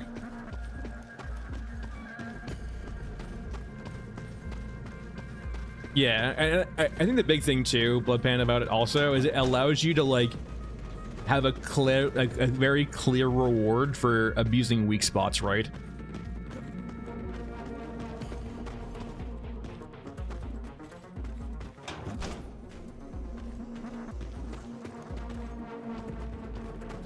Oh, like Blood Panda, like that's a big thing too. I wanna hold on, we're going back for that point. If I get grabbed by the dog, it's sort of your fault, but not really. Actually, I can find it over here, actually.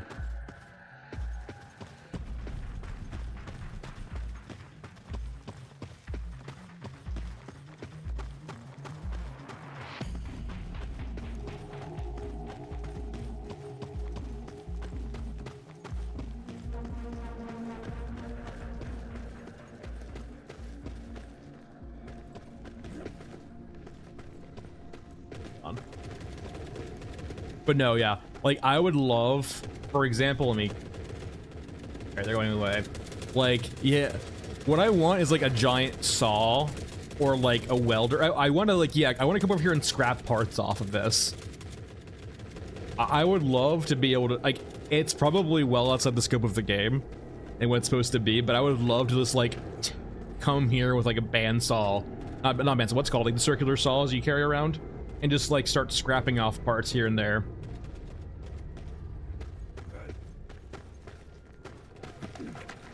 Weirdly enough, too, it's like one of my favorite aspects of Star Citizen is like winning a combat and then like spending the next like 20 minutes after winning the combat just scrapping the shit out of the ship for parts.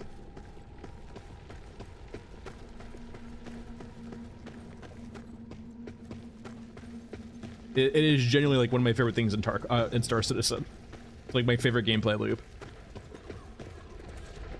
And it's not even like this full salvaging. Like there's actually like actual salvaging too, like actually scraping ships for like their panels and stuff like that.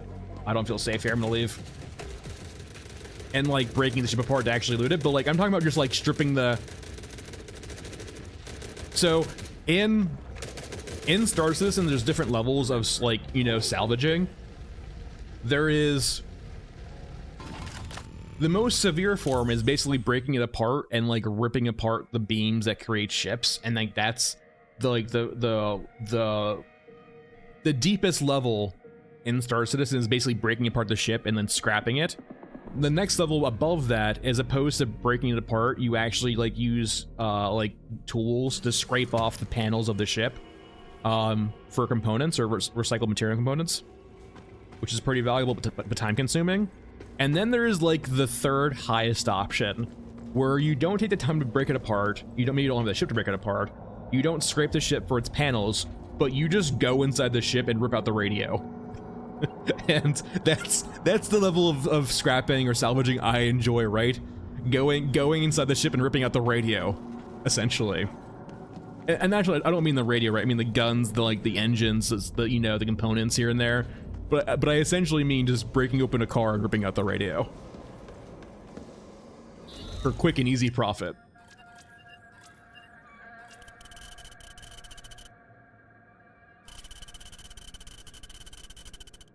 Yeah, exactly, raid their fridge.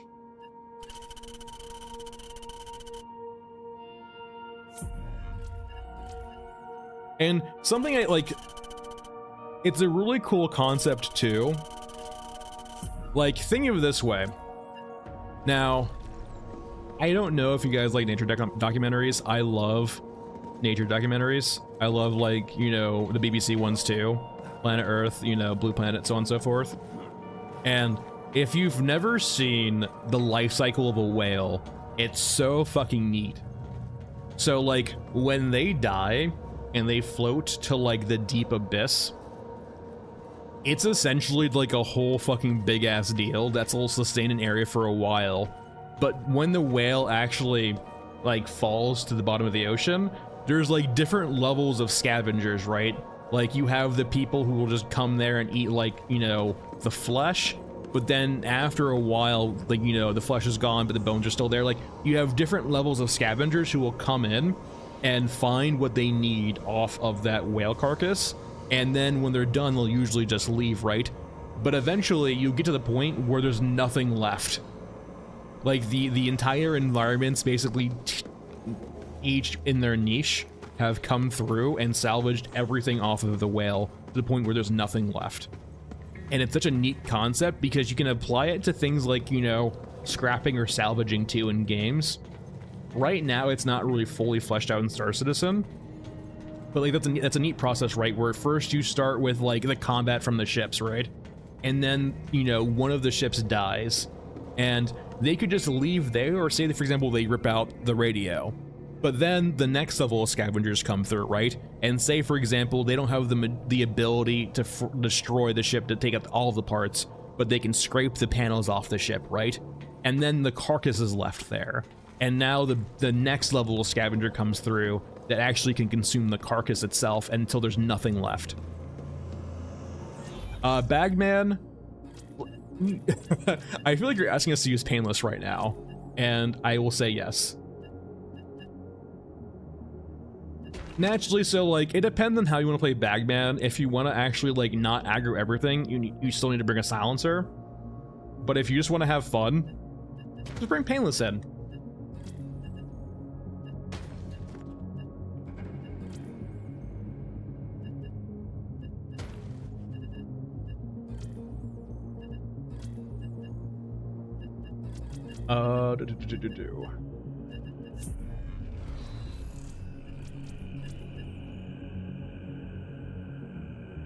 Oh, Blood Panda, I absolutely, I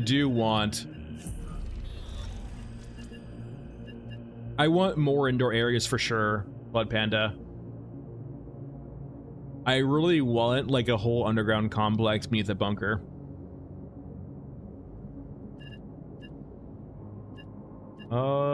Just missing you. There we go.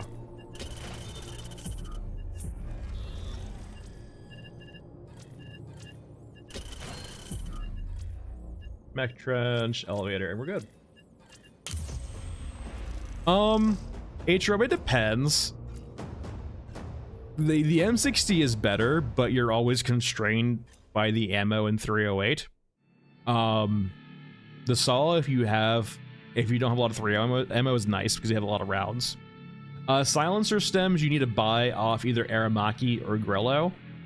So go to the vendor there, go to attachments, go to muzzle device MZD. Make sure you have hide incompatible off, because sometimes that will hide silencers from you. And then just buy like one of every silencer. Yeah, they're only store-bought right now. You can find like there's like a very, very small chance of being able to get a silencer in raid. But it's so small you'll never find one. So yeah, buy them off Aramaki or Grillo.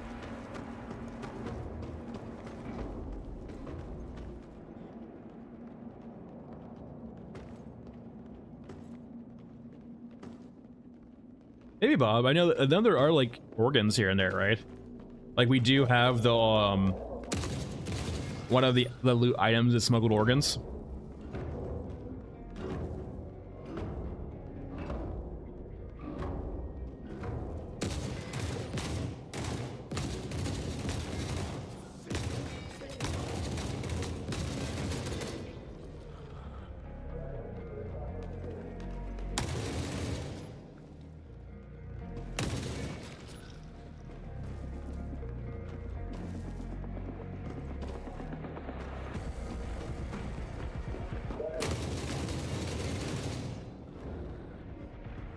I'm kind of curious if they'll ever get rid of the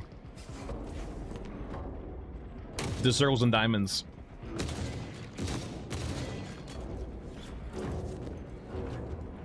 The 3 wall hacks, essentially.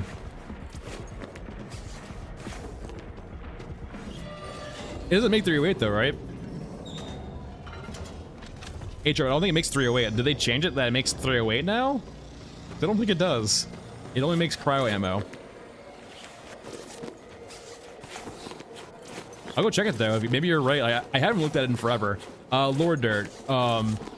So the thing about Painless is you can't ADS with it really. This is first person mode. And so you don't really get a crosshair at all, so it's just a bit awkward. So the problem with first person right now, Lord Dirt, is that a lot of the iron sights for most of the guns are misaligned. And so you don't generally get a pretty accurate indication of where you're shooting currently in the game. However, the third person mode is still pretty accurate with the crosshairs. And some guns are better than others, like the RPK and like the AK are usually both pretty good in regards to having fairly accurate sight pictures and like, you know, points of impact, but yeah, and that's the case for like every gun right now. It's been that way for a while. Yeah, I wonder if they scrapped that pixel. So one of the in one of the Q&As, right, the developers mentioned, like, you know, a culture about their current company, right, is that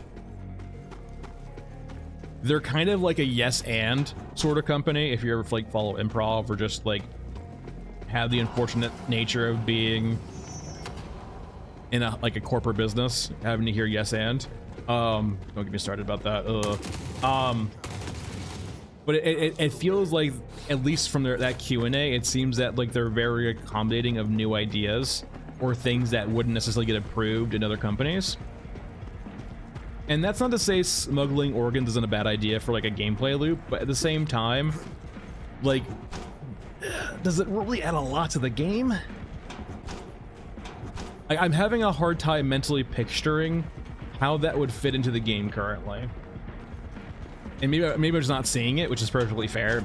I could just not be seeing it, but I'm trying to think of like what that would add to the whole ambiance of the game, right? Like, don't get me wrong, people love like having the haha, we're smuggling organs or harvesting organs, haha, like RimWorld's great at that, right? It's a common kind of joke, and it's a common joke in RimWorld.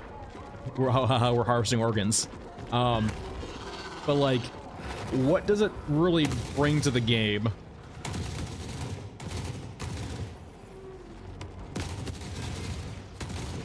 Yeah, I mean, Caravan makes a bit more sense to me. I'm not sure how that would really work though,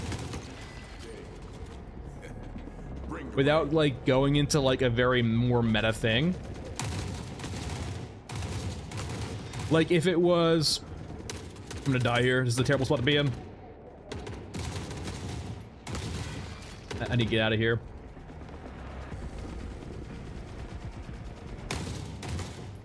Like if they were exploring like a caravan mechanic from like a grand strategy perspective, or like a strategy perspective, like outside of actual like in-game, I could see that. But like on maps like this, I can't see why there'd ever be a caravan, but I don't know.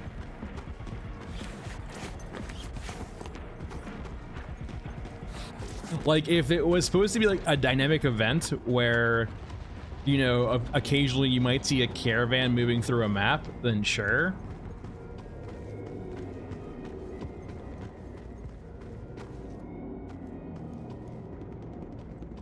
Okay, that's fair. All right. I need one more HK component. I need to hack the servers.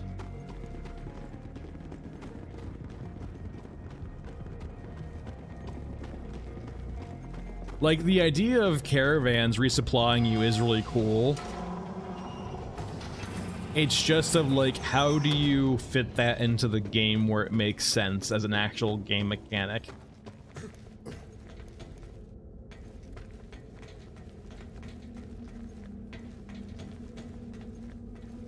Yeah, I mean, Bob, on that point, if they wanted to explore much more of, like, the resource management aspect, too, I feel like they could do that.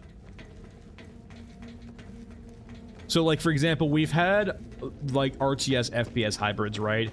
Have we had a FPS city builder hybrid before? Huh? Huh? Huh?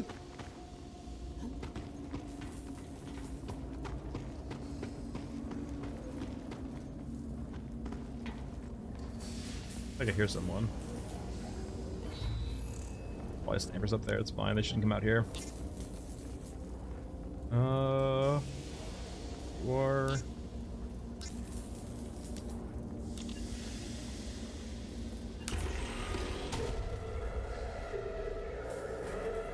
Oh man, imagine if like they take away like the indications of like friend or foe, and then we just see a gunhead out in the wild. It's like, is that our friend gunhead, or is that someone else's gunhead?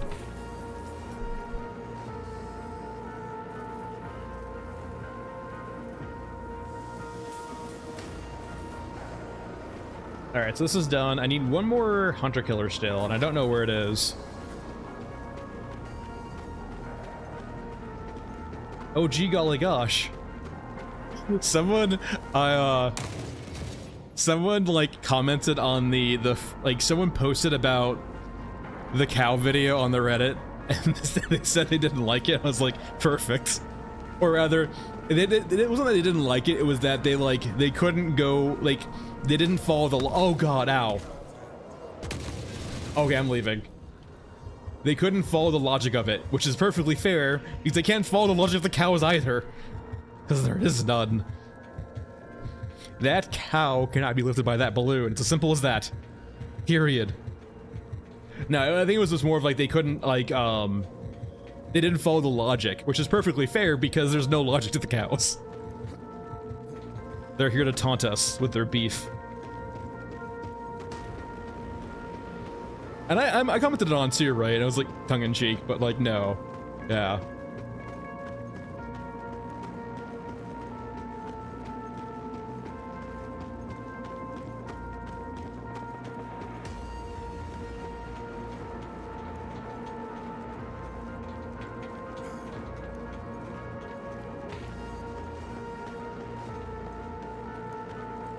See, I will say what you will about healing. Like, it does feel...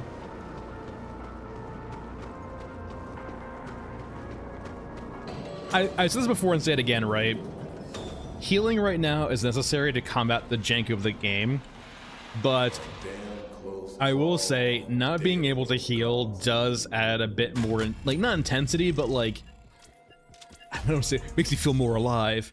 But it changes, it can quickly change how you approach a map when you have a bad scenario like that, right? For example, we got shot by 2 snipers, and they're like, oh shit, we need to leave now, we're really low HP.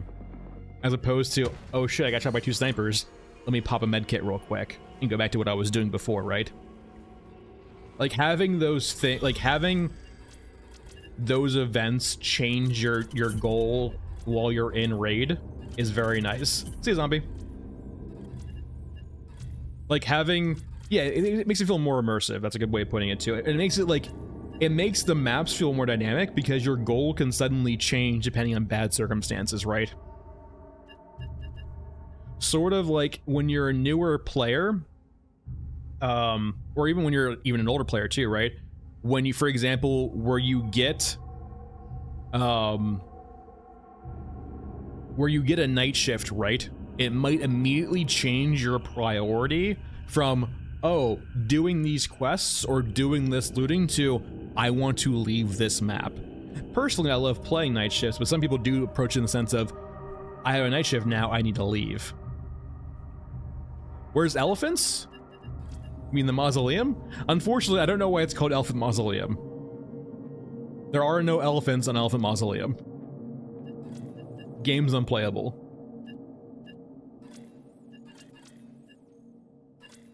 Yeah, where's the bags and Bagman? Those are all great questions. Where's the elephants and where's the bags?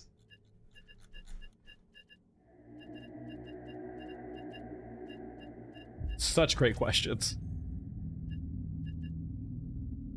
That is a good case, though, I will say. Yeah, and that's a good way. It's where all the big stuff goes to die. Very astute observation. If you're not familiar, when elephants, honestly, more than elephants too, a lot of creatures do this. When creatures begin to like kind of die or are clearly in the process of dying, they will usually remove themselves from the group. And so like elephants, you know, older elephants will, when they're in the process of dying, they will leave the herd and go die off alone.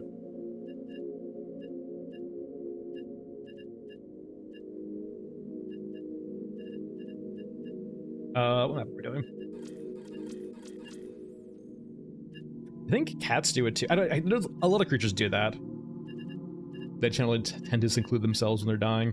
We'll do this one next. We'll do Underground Cemetery next. We haven't done Scrapyard yet. Yeah, we haven't done Scrapyard yet. Time for the scrappies. We don't need this anymore.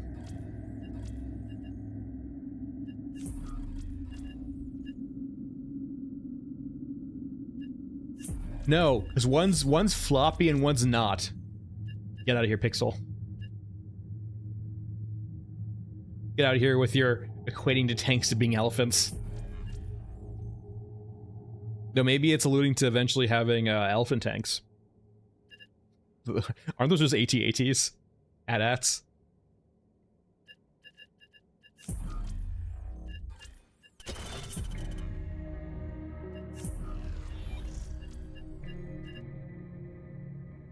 We're still looking for any quests on Scrapyard, Gabe. Give me Scrapyard. There we go. That was the case. Yeah, elephants in war. This 2 is fine. Any weird guns I want to use too? I haven't used a weird gun in a while.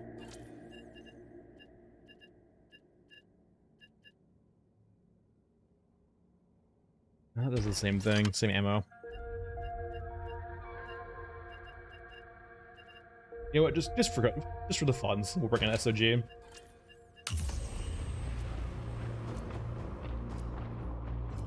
Yeah, there's also a few big tanks too. Hey, sure. Up near the pipes area, there are like 2 bespoke tanks that we haven't seen in game yet in working function, which I'm very hopeful to see in the future. The surface provides options.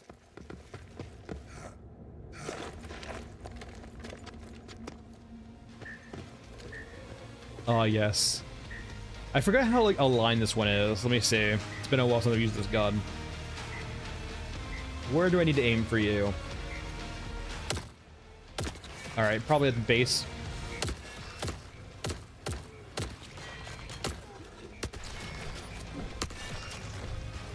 So, like, against these guys, TL.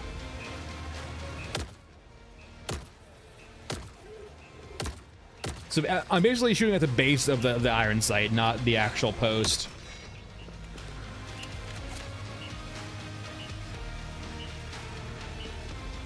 Are they? Wait. Are they Michigan? Wait, what? I don't follow.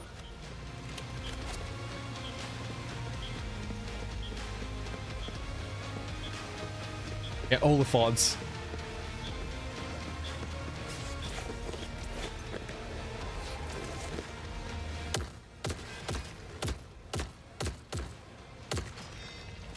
Whoa, whoa. Where the hell did you come from?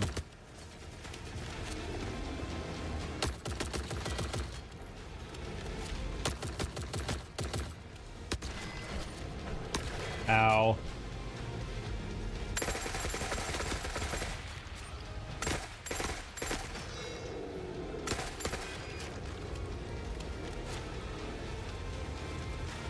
No, no, sorry. So Michigan, at the pipes area of Elephant Mausoleum, where you spawn at, right? All of those destroyed tanks. In that tank graveyard, there's 2 custom big tanks that haven't been released yet in working order.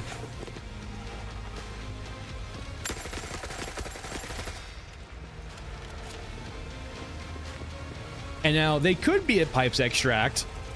It's big enough for them probably. And it'd be fucking terrifying, but no. It's just there's 2 custom tanks over the Pipes Extract. No, no worries. Maybe we should go explore them real quick.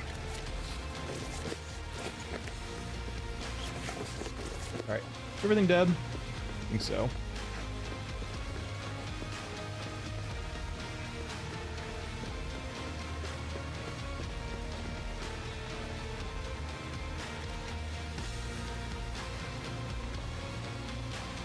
Alright, thankfully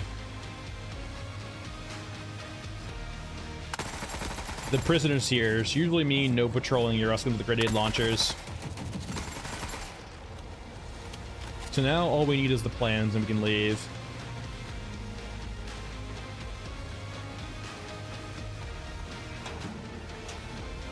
There's the plans.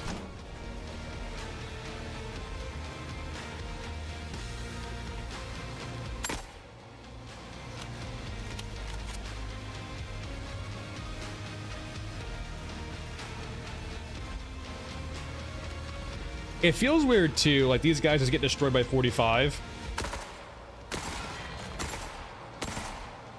Like what, like 4 or 5 shots of 45 to kill them? Oh god. It's so absurdly strong. Actually ludicrous.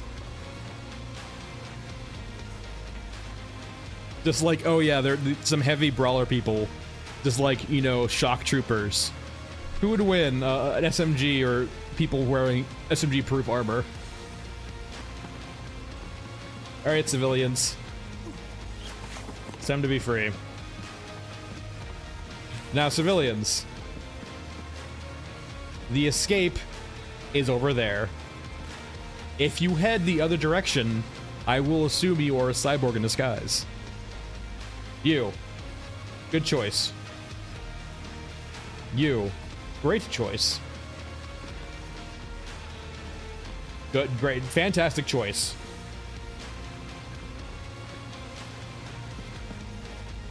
See? No cyborgs this round.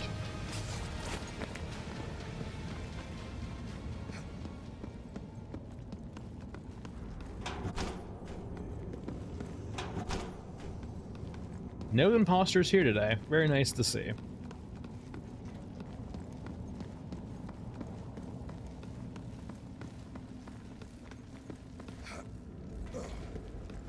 It is nice, like Mr. Grooves, that's like, it is nice seeing the progression, or like, it's always my favorite part of early access is seeing the progression through the game, like in regards to development. And so we can kind of see them doing sound passes, animation passes. Like in this update for December, there was a nice patch on the animations of the cyborgs to be a bit more thorough and a bit more different, which is quite nice. Before they had floppy arms, now it's a bit better. But like that was like one of the biggest, roughest points I mentioned to like some of my friends when we first saw the trailers of this game. Is like the animations look real rough, real rough. But I think they know that too, and they're working on it. It's just always a term of bandwidth.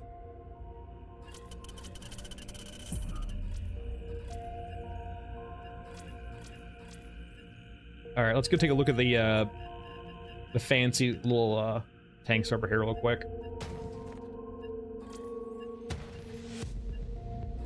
We're gonna jump.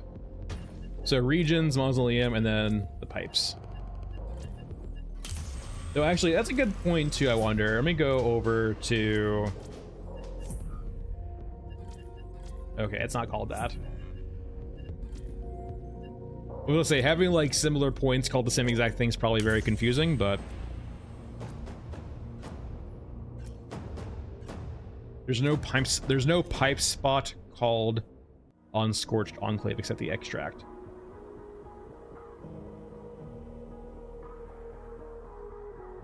You're still stuck on drone parts? Really?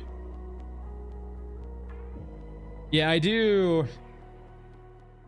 Throughout the changes they made to the intro quests, that one stayed persistent. And it's definitely like the hardest quest out of all of them too. Because like the biggest thing too, right, is that the new players don't... The luck is the one aspect, but the new players also don't know how to get silencers yet usually. And like...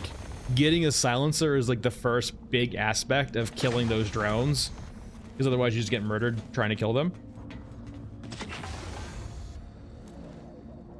Oh yes, the scav drone. So yeah, this is one of the first tanks here. I think this is your Ruskin. Let me get up here a little bit. Like, with all the guns, it feels your Ruskin to me. I don't know. It could be, I guess. No, I guess it could be European too. So this tank here, which is giant and got guns everywhere. So many guns, which I guess could be European. And then we have this tank over here, which looks a bit similar, but quite a bit different. It's got the MG34 on the side and top. It's also got this weird cannon at the very front too.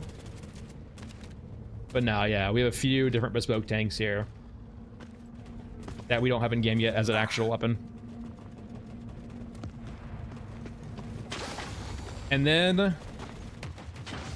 Oh.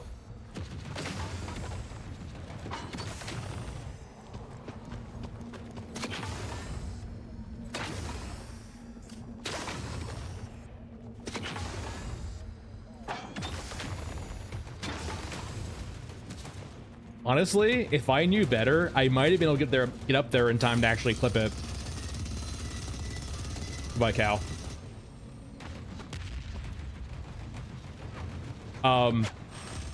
My favorite Easter egg so far with this map is the comically large exo. you see this on the map in a few different areas, but they'll take the model sometimes and just scale it up or down. And so you'll see occasionally just a giant or small version of something you know. And this is just an upscaled exo that still has the pilot seat. Yeah, it's an exo made for an ogre, essentially. What the fuck? I just got shot at by a stray grenade launcher. What the hell?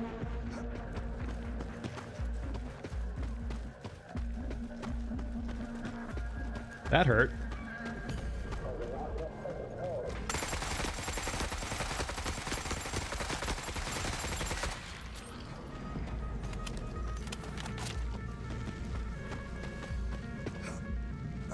Yeah, mexception for sure.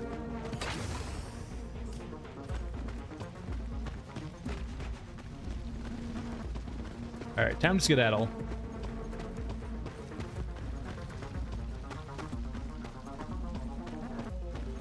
What, a mech driven by a mech? I wouldn't be surprised. That's so fucking grimdark.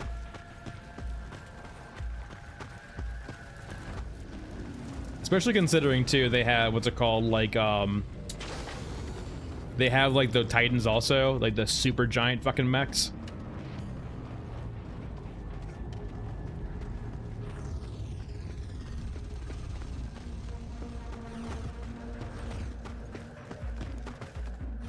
Ow.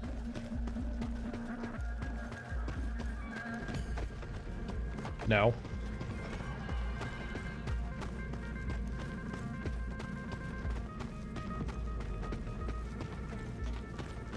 Dude, and leave.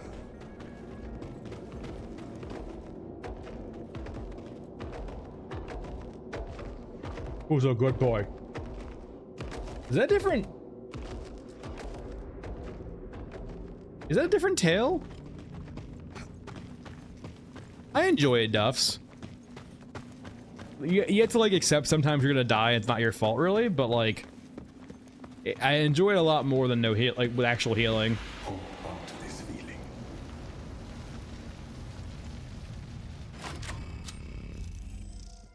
I mean, you have my crackpot theories about the cows, but it's the cows are just likely a source of food. It's probably that simple. Now, personally, I think it's very silly because, as I highlight in the video, cows are a terrible way of moving calories up the food chain. Cows are for a vibe, basically. Yeah, they're more for a vibe.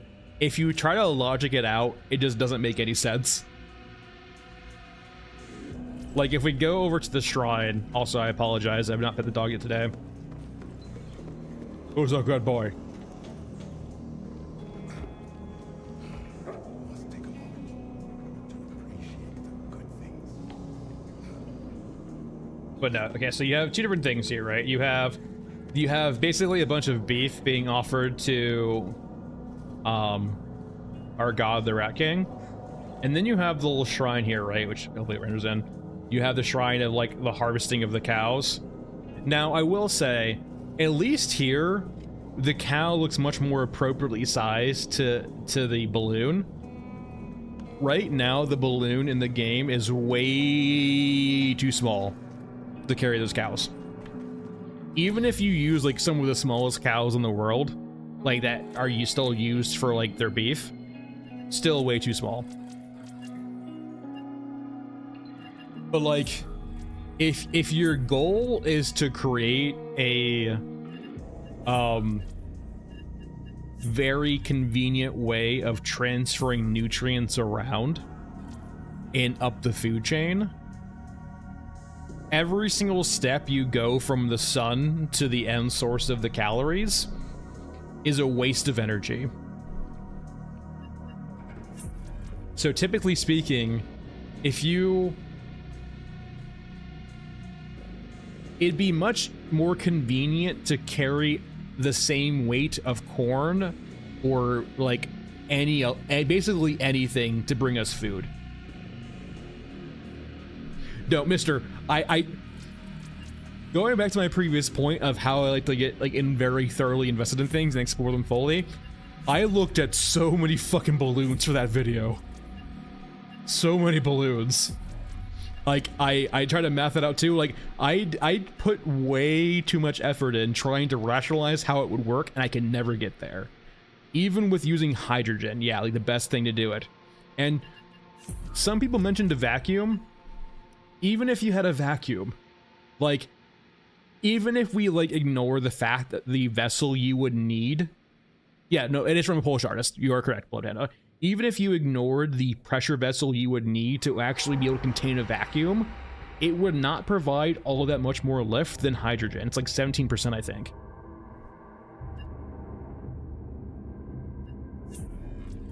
I did more than just that. I'm not going to lie, I do use ChatGPT to point me in the right direction. But like I actually went to balloon websites and like looked at like the weights of cows and like the carrying capacity of balloons. I learned way too much about the balloon industry. There's a lot of fucking balloons, by the way. And like there are balloons that would actually be able to carry a cow 100%. It's just that they would need to be fucking massive.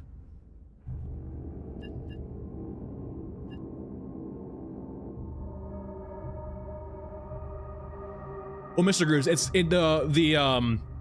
if you were going to have a vacuum as your lifting substance for a balloon, it would need to be a pressure vessel, right? Because nature hates vacuums.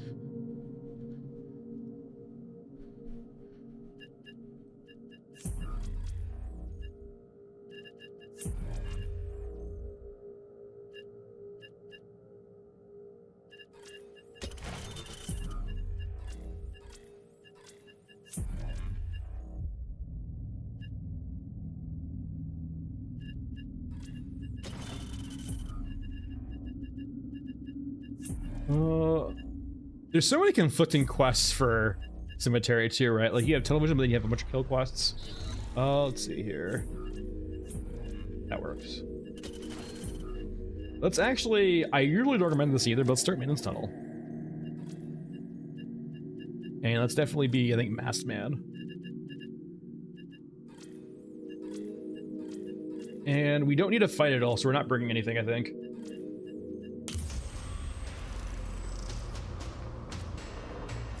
Hey, that could be the case. And like that's the thing too I like about the whole thing, right? Flip. I try to let me hold on 1 second, everyone. Do. Where's my moderator mode? Why aren't you on? There we go. And ban.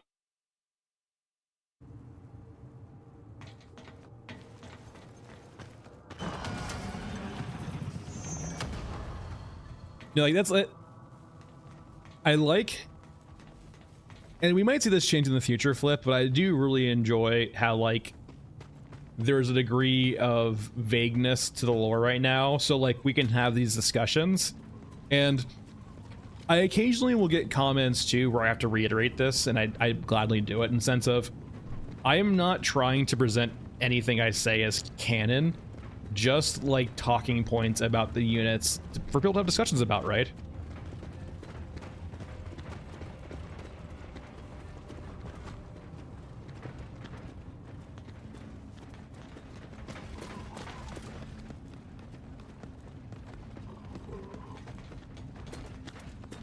Sarah, turn around. You stuck?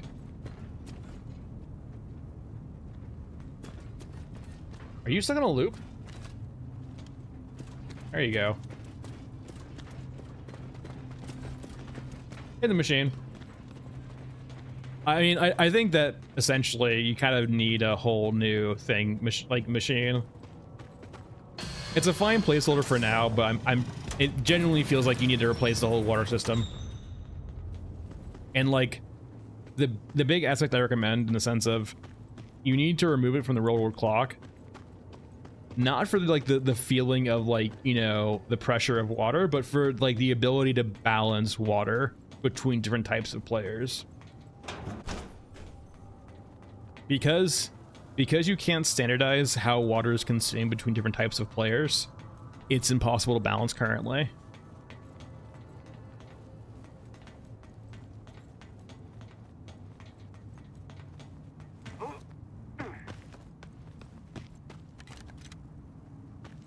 There's my book.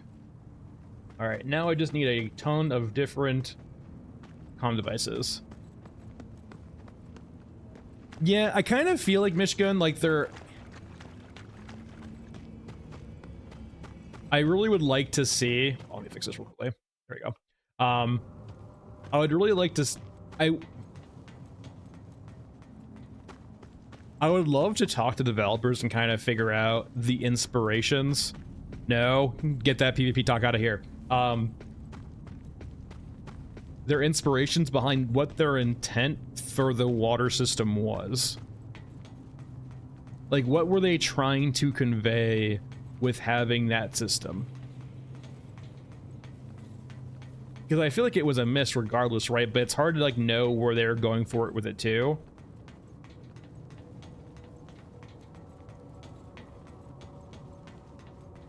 Because if their goal is to try to make it feel scarce, right? Like, I don't ever feel like they could get to a spot where that's going to be true for different types of players.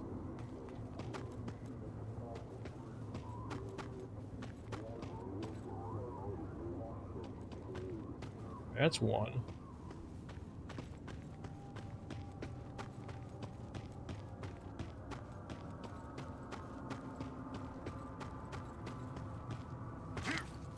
Yeah, the machine, like there's a tendency to, right, where like out of one of the things that we do know is that the guns we currently have in game are 100% from an asset pack.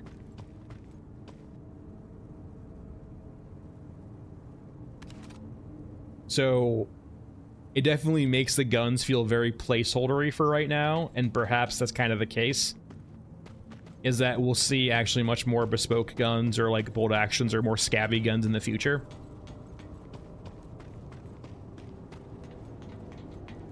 You kind of just need to know where to look. And like one big aspect too, Macro, is that a lot of the quests give you water. Like you don't even need to find water in raid. If you just spam quests, every quest reward right now currently gives you water.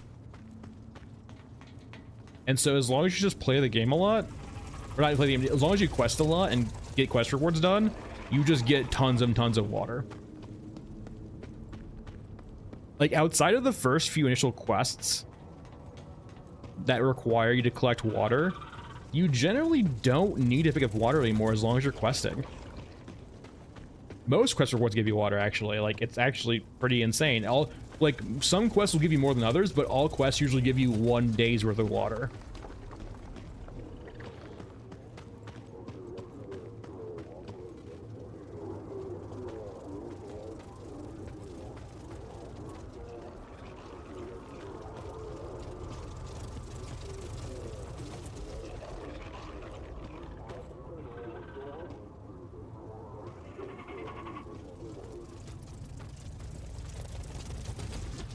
Need one more.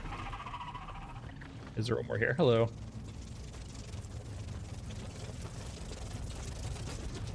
Yeah, you generally speaking want to do quests when you're playing the game. The water rewards they give you are just worth it, right?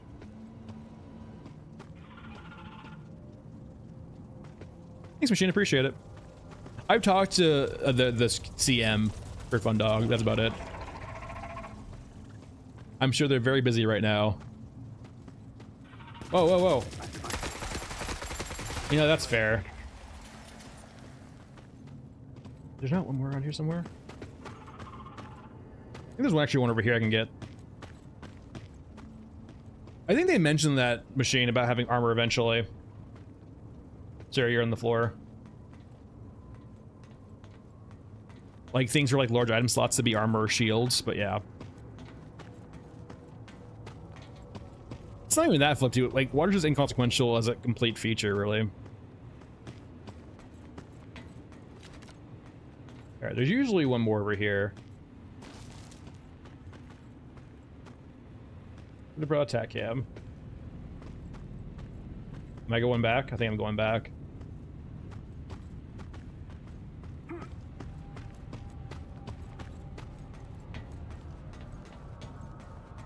Yeah, I don't want to shill for myself again, but I do kind of highlight in my feedback post about like all the things you would probably need to do to water, at least in my perspective. As in all things, there's different ways of approaching the problem, but like that's always something you need to consider too, Mr. Grooves, is like balancing for the least common denominator. They do. I also feel like, I don't know, I like the tac cam. It's a very useful tool for newer players, which I honestly I recommend too. Like, if you're a newer player, you should use the tac cam. It will help you learn where the loot spawns. Who's a good boy with a sword for a tail? I think they have shown a few, like, a few snippets, not on purpose, but like in a few trailers they show you throwables. Like, not on purpose by any means, though. Is there any more over here I missed? Not hearing any. Probably means no. It looks like he's broken a little bit. If I piss him off, he'll turn around real quick, but, it looks like his pathing's broken. I'm not going to argue about that, though. I love the fact that he's currently stuck.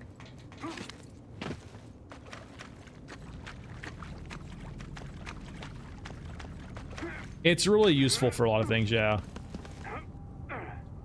I feel like the machine, the reason why we have those 4 unkillable units right now is they have grander designs for them. And they didn't want them to feel weak by being easily abused and killable.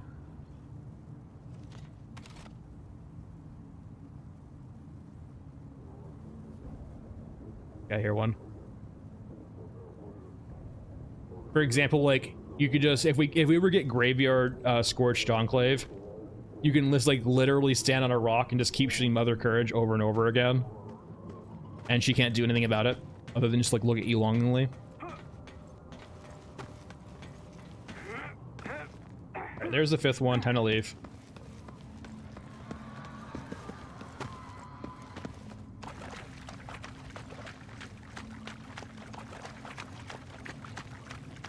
Meat.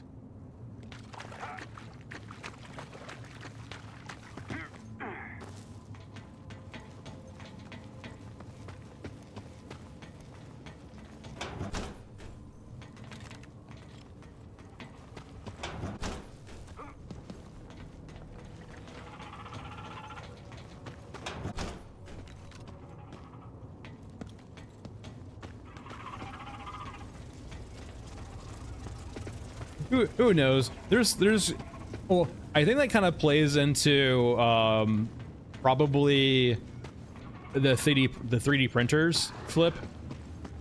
Considering the tombstones everywhere, I don't think people are placing them. It's just the AI fabricators just printing them out. People died here. What do people who died need? Gravestones.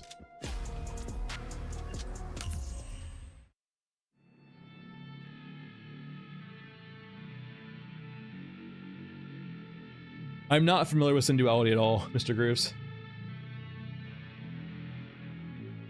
No idea. But yeah, if we go over to quests, right? Let's turn these in. If we let's like go to any quest, right? You can see here 1 day of water, 5 days of water, 2 days of water. Like every quest. Now, this wasn't the case in the original launch. But like the very first patch, every single quest started giving you water.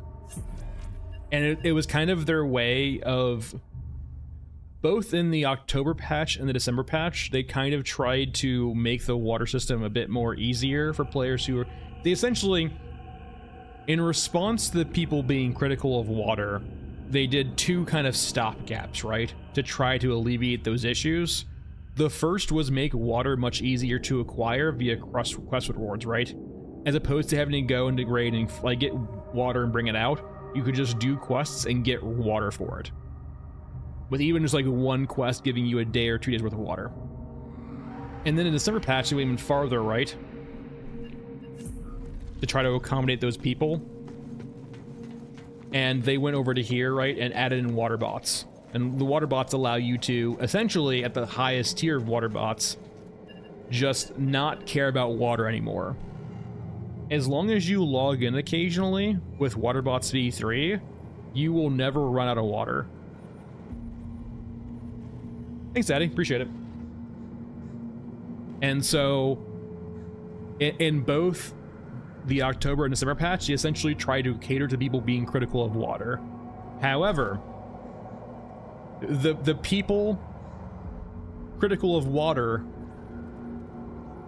sure, there might be some bad actors there too, right?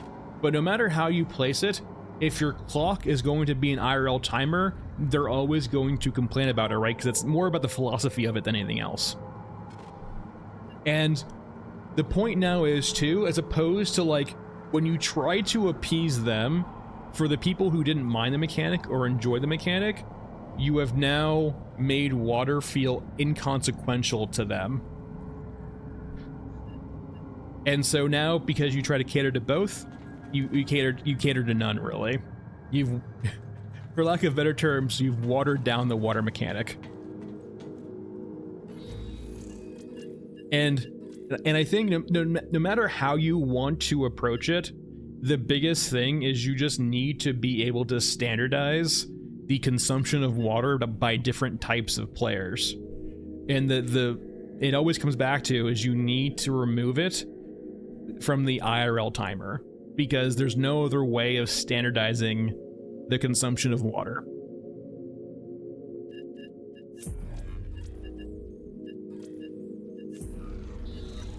And that's like kind of why I want to figure out their intents with water down, because it's hard to know where to go based on their intents, because it doesn't really, it's hard to know what they intend with the water mechanic when it's been, you know, changed twice now to be easier.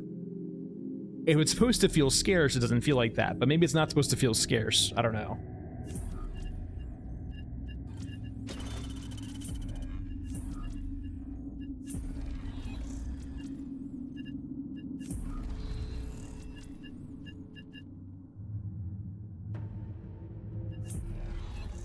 I mean, I don't want to shield for myself too much, but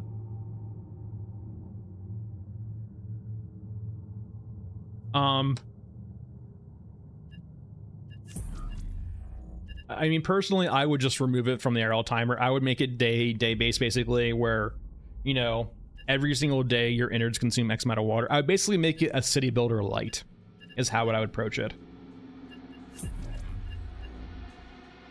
And it'd be kind of like, if you've ever played Frostpunk, it'd be Frostpunky in nature, right? Like having coal or oil. Early on, you don't consume a lot of it. You don't consume a lot of water. But as you progress through the game, you consume more and more and more. As you unlock new things and progress, it gets harder to survive. Well, early on, it's really easy, right? To help out new players and to not be too punishing, you make like deaths early on very accommodating. And as you get later and later more experience, the mistakes actually get very harmful. Dying in raid later on, later wipe, becomes bad.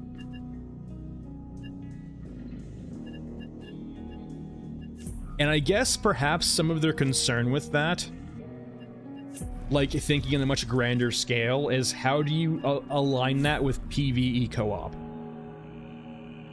For example, if you have people at different states of the innards, how do you balance around, like, for example, say if you have one of your friends who's very far progressed along and is very late game, how do you accommodate someone, like one of their friends who might be very newer and having a lower level innards?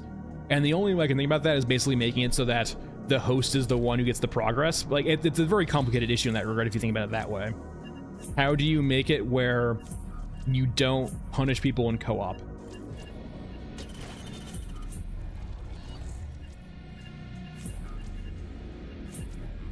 And it could be too, you just don't care, like, you know, people have their own innards in that regard too. Like, I could be thinking about it too deeply in that regard. It could just, like, you know, your innards is your innards no matter what, even in co-op. But if there's ever progression, I'd have to explore that then. But yeah, I guess that if Borderlands had something like that, that works then.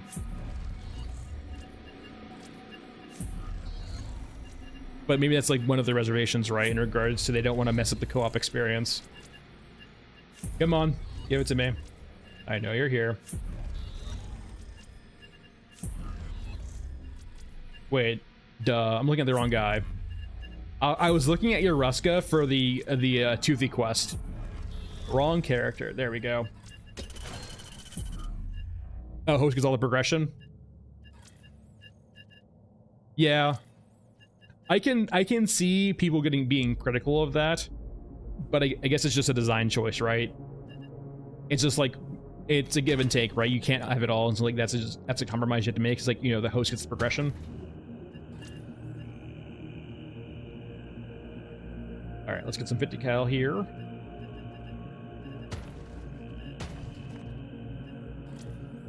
That's with a GM6. That's plenty.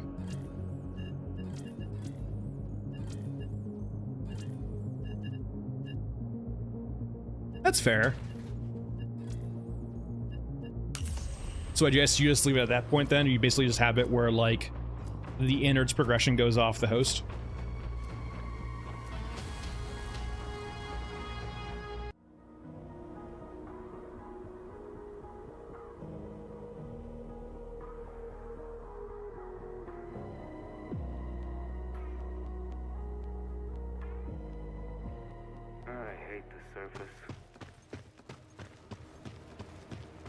I can see like backlash against that, but like at the point, yeah, it's just a design choice, right?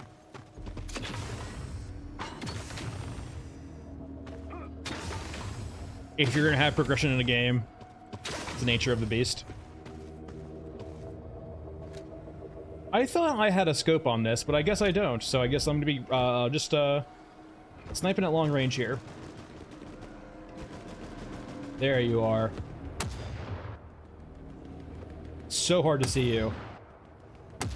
Toothy, get out the fucking way. I'm trying to kill your... Are you crushing your boss right now?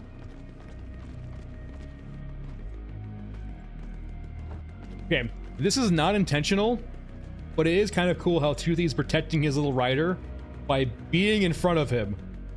There you are.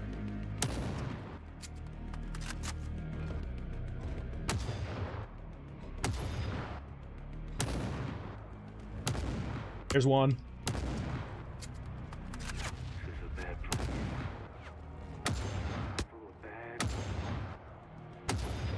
Alright, I won the war.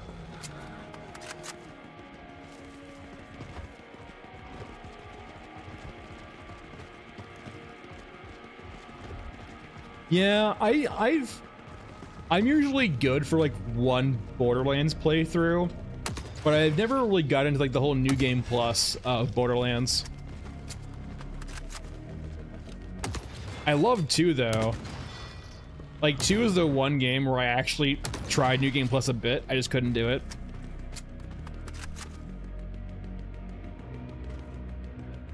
I'm guessing Pyro is probably dead like he always is.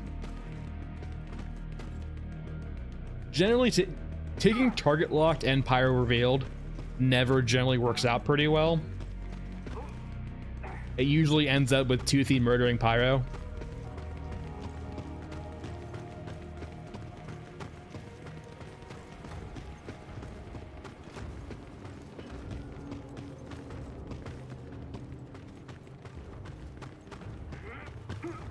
Yeah, it's been a hot second since we had like a really nice blockbuster game. I will say, like, Star Citizen's still a very buggy mess that's, like, considering their current history, still, like, 5 years away from being anywhere close to a full game. But, like, considering their goal of persistence now, I actually kind of do enjoy the gameplay loops of that game for a while, for at least a while. It feels fresh. I think of like new games coming out anytime soon too that might have like I haven't really looked at much at like newer games coming out either. I'm very ignorant right now of any new games coming up. Not Starfield, Star Citizen. Starfield, I'm sure, is abandoned, basically.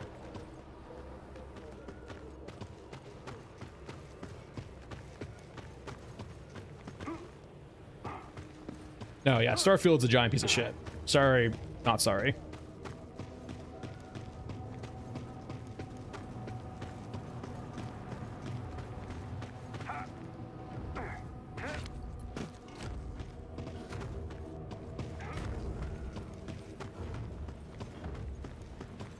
Any assaulters?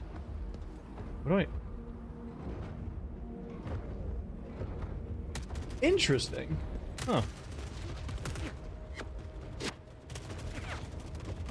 I guess that makes sense. There's a spawn and despawn trigger over there.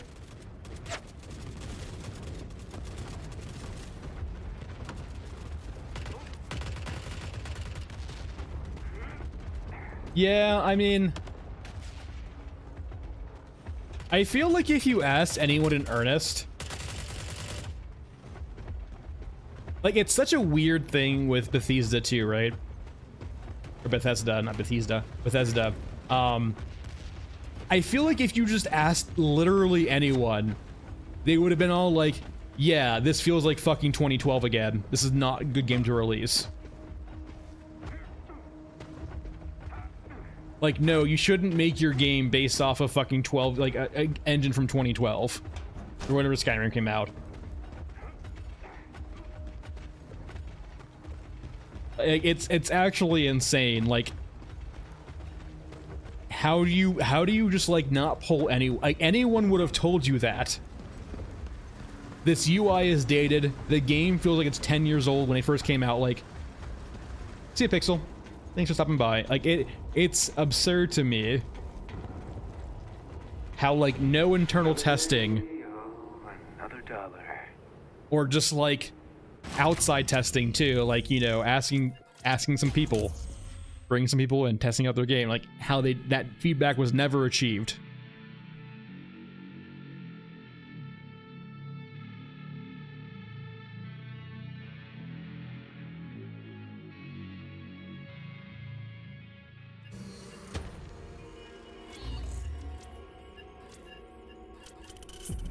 And I feel like here's the thing though too, it's so weird. I guess like when you get to that level of corporation, right, it can become blinding and railroady. Having actual change in a corporation that big can be hard. But at the same time, like they have to have like external not Q&A, but what's it called, like testers or people giving feedback on it, right? Like you pull some random civilians in to test out the game and feel like they like what they like and don't like. Do they just like avoid gamers in that capacity and just like not get feedback? Because I feel like so many people would have critiqued the game and being in the sense of, this feels like it's bazillion years old. Like the UI is just so archaic now. And like considering too, one of the first things you do when you mod Skyrim is you mod the UI. Because it's absolute garbage.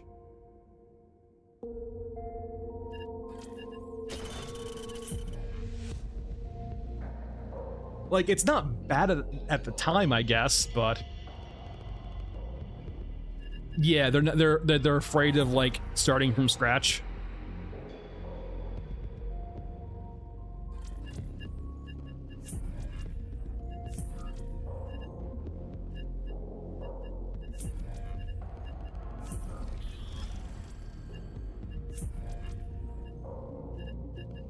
Yeah, they had like a big push for their modding scene too. That's not this one again. And I will say, like, that's not the worst approach either. It would be interesting, I will say, actually, if you approached a game like that knowing you can't possibly create enough content for a game like that and relying on a modding scene to provide that. Like, perhaps that's a thing they, like, perhaps what they did was a half measure, right? They didn't do it early enough or quick enough. But it would be interesting, right, where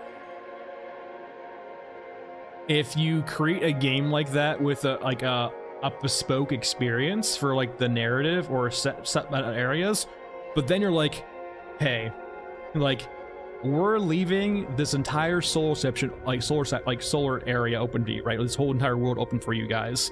Like, we're going to provide like a modding scene for the game by default, right? And so you can tailor your experience with mods and let people do it. Not free labor, I guess it is free labor, but doing it along those lines. Yeah, that's kind of how I feel about No Man's Sky too. It's just like, yeah, procedural generation. No, there's definitely, what's it called too? Technical debt, but more of just, someone mentioned this too, right? So, kind of going into the California wildfires, which, you know, tragedy, but it kind of raised the whole, like, reason why do we as Americans, or if, you know, not all Americans here, but why America chose to build all of their buildings, or so many of their buildings, out of wood. And it basically has to come down to wood was insanely cheap and easy to acquire for the longest period of time. And naturally that's changing a bit, right? But for the longest time, wood was very cheap, easy to acquire, and it was very cheap to build a home out of it. And as history progressed, right, the industry built up to support that. And now you have some velocity behind it, right? Like it's very hard to change where you're going now because all of the industry and everything points you to building your home out of wood. To change that and go to like stone, right? It would have to require all those industries to change or go away, and then new industries to prop up. There's a lot of debt or a lot of velocity behind using wood. And it's kind of the same thing with, I guess, Bethesda and their engine, right? Because they've used it for so long, like they have everything in place to utilize that engine. There's plenty of bricks. It depends on the state you're in, but yeah, bricks were very common in certain areas if it was like a local thing you could do. But no, like there's a lot of velocity behind using wood, for example. In the same case with the Bethesda engine, right? I think it's creative engine. Their GEC engine, whatever it's called. And because of that, they didn't want to change. To start from scratch would be expensive and time consuming. Granted, they spent like fucking how long to make a new game? Like, they remastered Skyrim 20 fucking times. It felt like they had enough time. If they really wanted to do that, it felt like they had enough time. I hate the surface. Between the original Skyrim and Starfield and the 20 million different versions of Skyrim they put out and remastered, it feels like they had enough time to do a new engine. Just saying.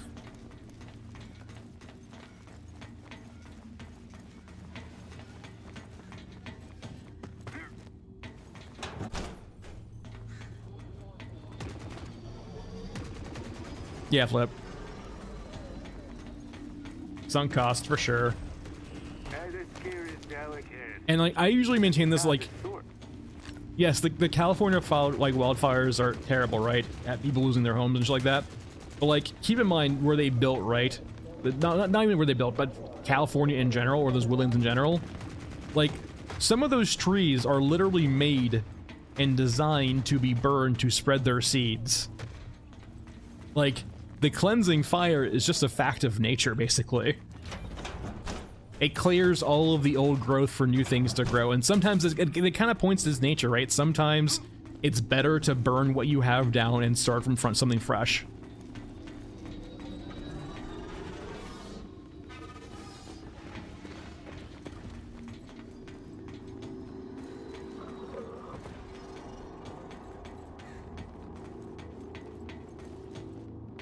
Oh god, no, floodplain, like, yeah, oh god, people, yeah.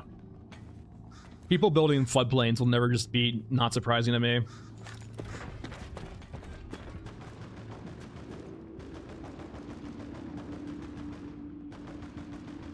fair. He's wall hacking. It is a weird thing too, right? They mentioned that the Orgamechs have X-ray vision, and like, I guess they just don't care about you until they need to care about you. Because it feels like definitely some units just like see you through walls and just do shit to you.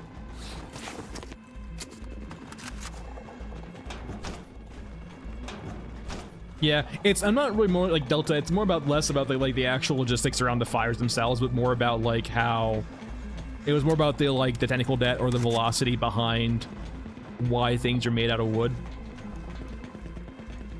And then kind of showing the sense of like once something becomes the norm, it's very hard to break free of it. And that can be applied to like, you know, game studios and their engines too, right? Like once they're used to an engine and their whole industry is built around that engine, or the whole company is built around that engine, right? It's a real big choice to leave that engine. But sometimes, I will always maintain this. As a person who will sometimes wipe things clean and start fresh again, a lot of the times, I personally think like a purging fire, not a purging fire, but like a clean slate is always a better foundation than one that's rickety. And I'll tell you now too, when I'm making videos for scripts, right, I have done this before too, where I will axe the entire thing. If I feel like what I'm saying isn't concise enough or good enough, I have deleted entire done scripts before. This doesn't feel safe.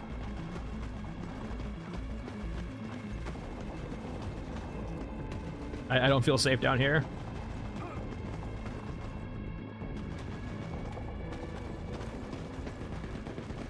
Also, considering there's a lot of collision down here, I can't go through here.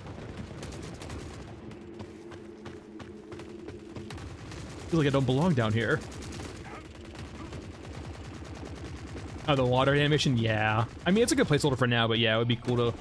I would love more stuff or water mechanics or, oh my god, creatures in the water. Cyber leeches. Hey, Reggie. Also, this is by the way, this is probably not water. There's probably water in it, but this is mostly probably like dirt and chemicals and oil. Good thing I brought mine. Cyber tentacles, cyborg sharks. We can then have the cyborg Sharknado.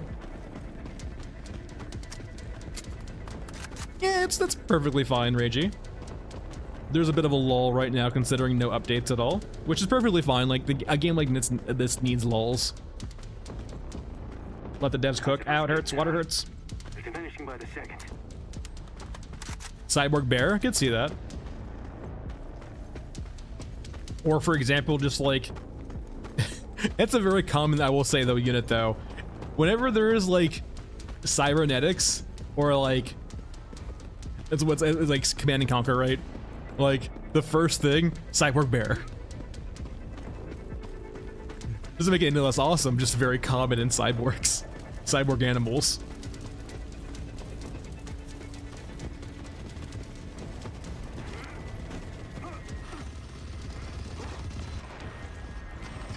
Alright, up we go.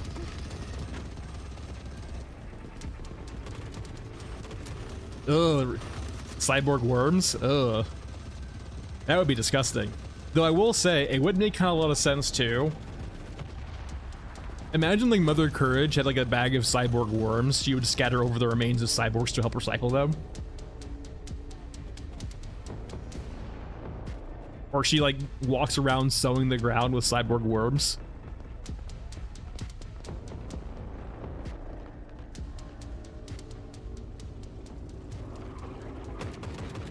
Yeah, no, that happens.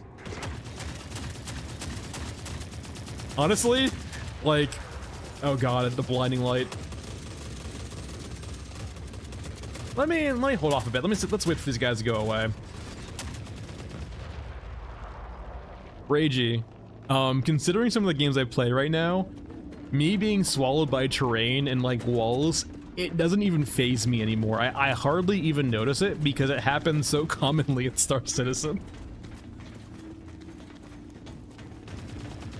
glitching through walls is like a fact of life in that game. It doesn't happen much anymore, but like it still happens enough. Or like I just don't even notice it anymore.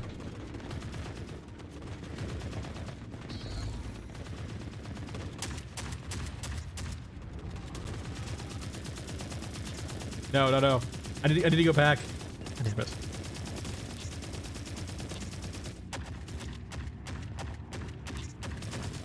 And bam. Yeah, it's not a bug, it's a feature.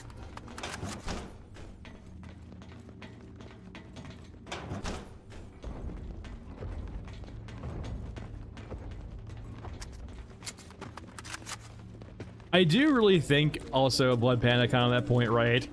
Like the cyborg zombie theme would be a really cool thing to explore as like a variant of Cemetery. So as opposed to having the grabber in Underground Cemetery, what you have is a place infested by cyborgs. So as opposed to like actually playing sneaky, scary like cemetery action, you play Left 4 Dead in Cemetery.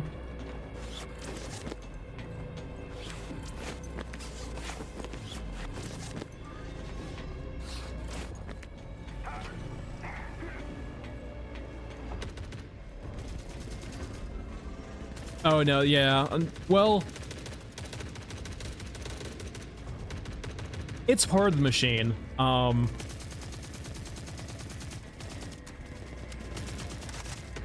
both love and don't love silencers. Without silencers right now, combat would be miserable. No one saw that. Got the stream. Got the VOD.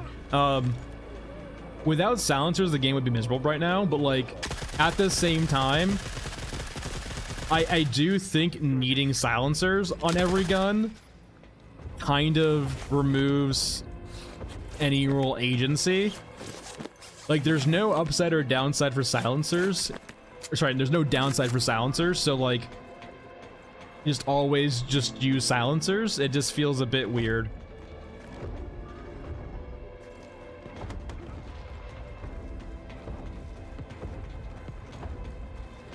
Yeah, Ragey, like, the thing about, like, Night Shift Junkyard, though, is you can't actually...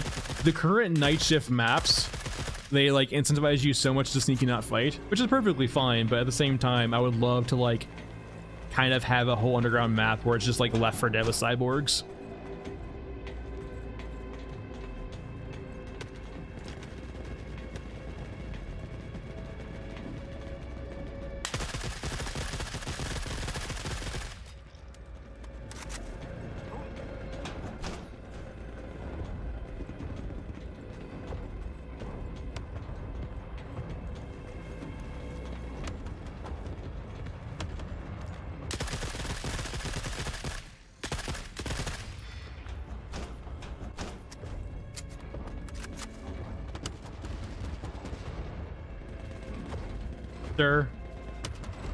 That's a wall.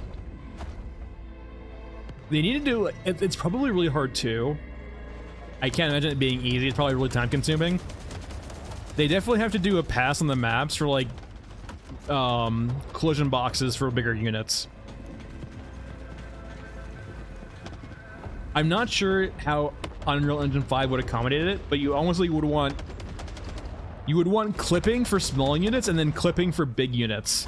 And so, like, for example, while we can move through that, that would be an entire, like, clipped off area for, like, a bigger mech. The machine, it's this gun right here, the SA-58, and it's not even close.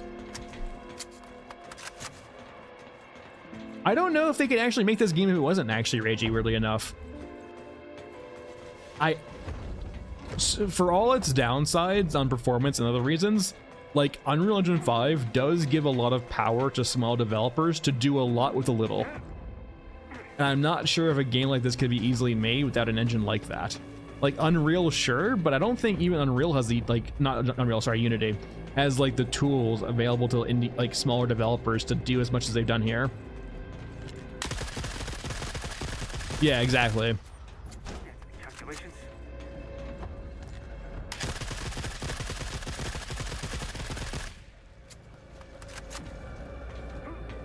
But no, the SA-58, it's 308. The reason why it's the best rifle it is, any 308 rifle is the best rifle currently. For anything, it's basically the best headshot caliber in the game currently that can actually have a silencer.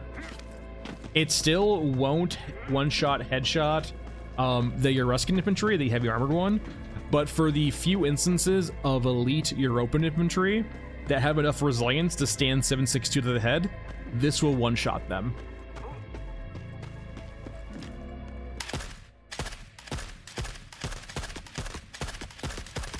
And it's for that reason that it's basically the de facto best rifle. And it seems like the Spectre M4 also has enough headshot multiplier to kill those units also. So it's like the best rifle is this one, the best SMG is the Spectre.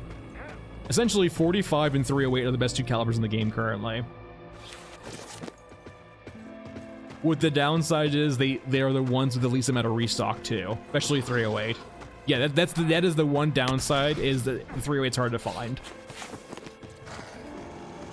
That's the downside. If you wanted to work around that downside, 7.62 then. RPK.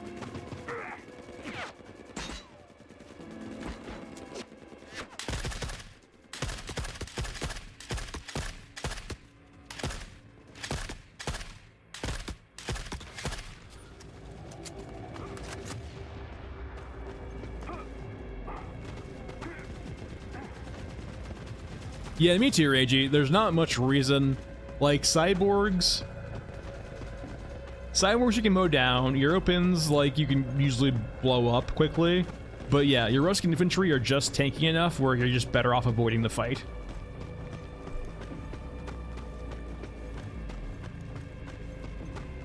And if you do fight them, you generally want to have good cover too, because they do a lot of damage, and they're hard to kill. Well, thankfully, it's not even random, though. You can tell immediately if you just scan them. All male Euruscan infantry that are officers will have grenade launchers. And so if you scan them and see if you see officer and they're a male version of the infantry, you kill them immediately if you fight them. But yeah, if they surprise you, yeah, it's like instant death.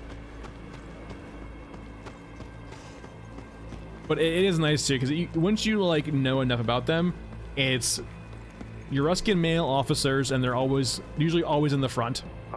Thanks, Hanky. Appreciate it.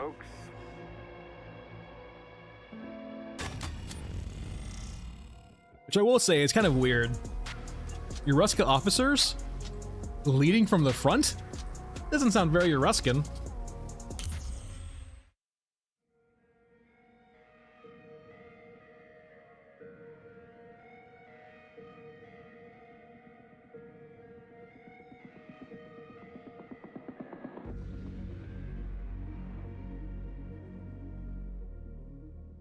All right, there we go.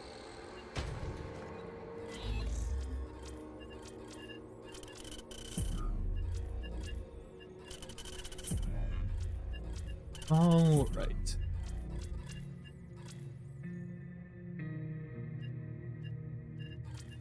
Okay, sure. Easy enough to do. So we'll start with the first two. Now, I haven't gone and explored this yet. The biggest downside between Old Man and Scav Girl is they have to unlock their better rigs. People have been saying, I didn't explore it that much because this might not be true, that when you unlock rigs now, they stay. I don't know how valid that is, because I haven't explored it. So I generally don't recommend Old Man or Scav Girl, because unlocking the rigs constantly, I find to be kind of annoying. So I'll generally ignore these two when I'm talking to like characters for the most part. That being said, between the two, between every character in the game currently, Old Man has the best like individual skill tree, just because of medical expert. Like, Gunhead's extra gun is cool, but getting 20% more health from a medkit is insane. It might keep you alive in certain scenarios where no one else would live. So because of that, like if you want to have like the most juiced important character, probably Old Man at max prestige with this expert is huge. That being said, Scav Girl can only use rifles, shotguns, pistols, and some machine guns. So Scav Girl is really fast. They can only use a few rigs. Okay, it's a bug, John. That's good to know. Essentially, the faster you are, the less guns you can use, and the tankier you are, the slower you are, but the more guns you can use. So for Gunhead and Bagman, they can basically use almost every gun in the game. Bagman can't use pistols with SMGs. Gunhead can use every gun in the game, but he can't heal. I personally stray between these two. Yeah. So these two characters here are my happiest mediums. If I want to be faster, I play Shaman. If I want to use any gun in the game, basically, I use Masked Man. I personally find Masked Man to be like the best compromise. He's not too slow, he's pretty tanky, but he gets to use every gun in the game except for HMGs. And considering the only HMG in the game is Painless, which is a good gun, but it can't be silenced, I find it acceptable. If I want to use Painless, I go over to Backend. Now, if I want to be faster and move around quicker, Shaman's a great character. And the nice thing about him too, as opposed to the healing skill, he does get one of the better skills in the game with carrying capacity to make up for his slightly worse rigs. So if we go over to our rigs here, the only characters that can use the pack mule currently, which is like the best rig in the game, is Masked Man, Bagman, and then Gunhead. However, a follow-up to that is Equipment Runner, and Shaman can equip this natively.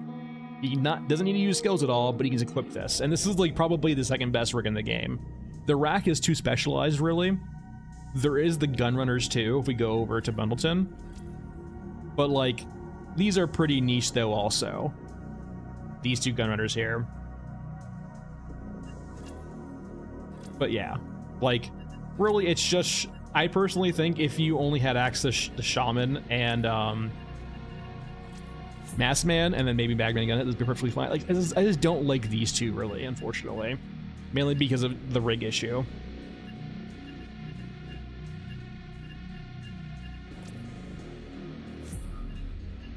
For newer players, I basically ask this: do you want to be fast or do you want to use all the guns in the game? If you want to be fast, you play Shaman. If you want to use every gun in the game, use Masked Man. Except for HMGs, actually. I say if you want to be slow and tanky and use every gun in the game, play Bagman.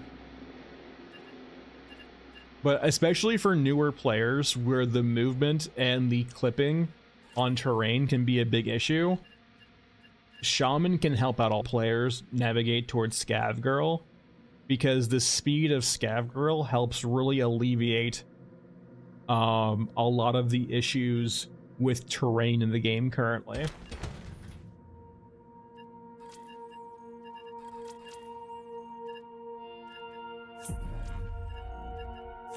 So for example, if you like run into a wall or run into like, if you get clipped on something as Bagman or Masked Man, it takes you a while to get back up to speed, which could kill you.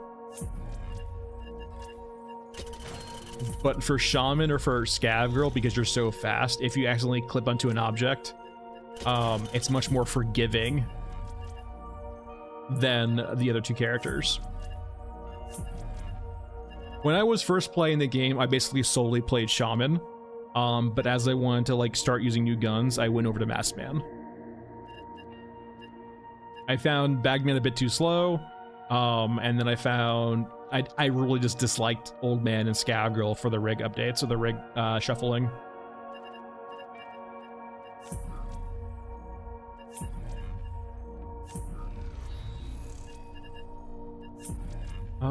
This will work.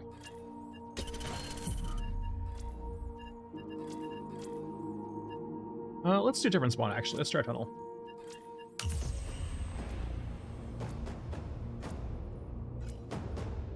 Oh, Hangy, we'll definitely, we're gonna probably see two things. We'll probably see a few new characters here and there, but like, they have expressed the intent, Hangy, to do more activated abilities or more customization for the current characters we have. Like, the skill trees we currently have in game are almost assuredly placeholders. And so they pushed out the game into early access early because people wanted to play it and give feedback on it, and so they did that. But they definitely made a few choices to help accommodate that too. For example, like getting the guns out of an art pack. So again, no shame in that. But also like things like the very placeholdery few aspects of the game, like the skill tree.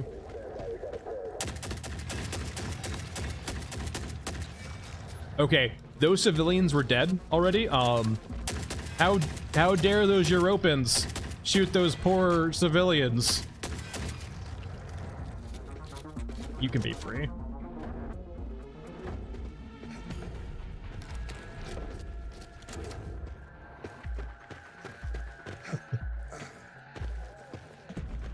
Duffs, I would just want to be a giant floating MPL. Like, I don't want to be attached to anything. I want to be just a sentient MPL.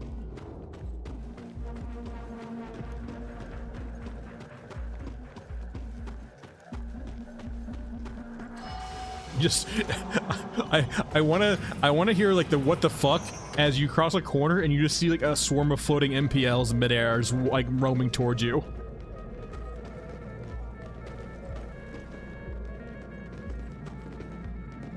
What would you actually call, what would you call a flock of MPLs? What would be the appropriate name for that? It's a Swedish gun, right?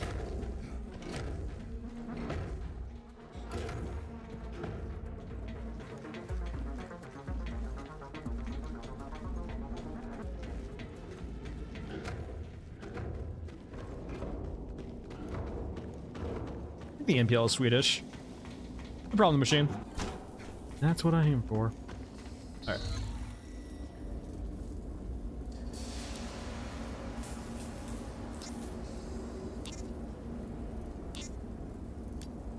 We're good there.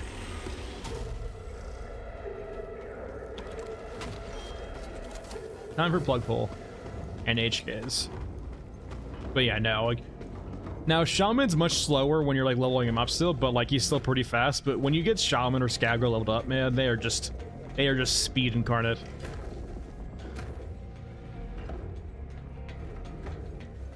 Especially when you're used to playing Mass Band.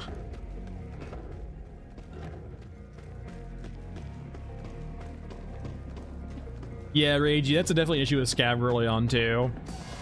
Like you only get 108, I think 100 more HP than Scav Girl as Shaman starting out, but like that can save you. Though I imagine Goldbrick early on, oh god. Goldbrick does like 1.1k I think per shot. Brutal.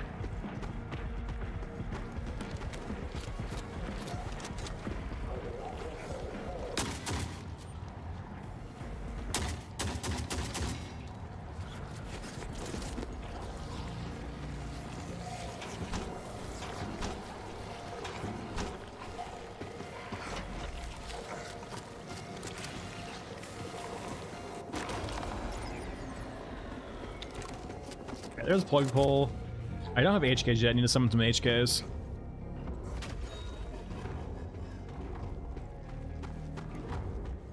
I could do the summoning ritual, actually.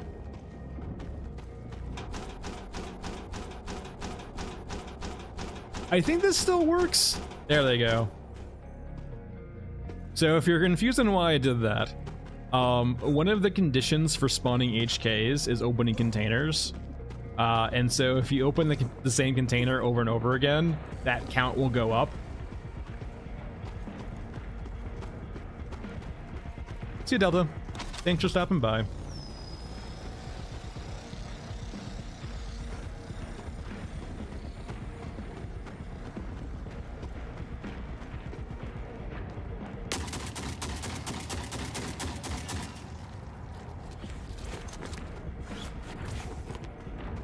Yeah, like it's definitely rough with Scavger early on, It's definitely like she's helping me get through the maps quickly, but also she doesn't really accommodate getting punished at all.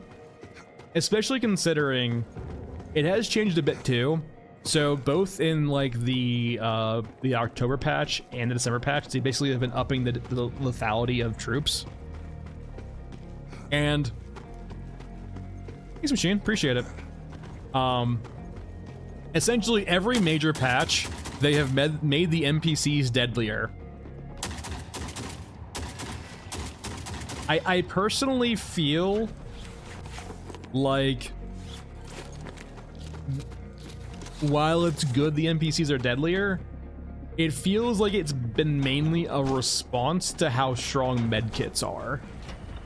And I do think medkits need to be strong for right now, but it feels like you're just creating an arms race between the unit's damage and the medkits.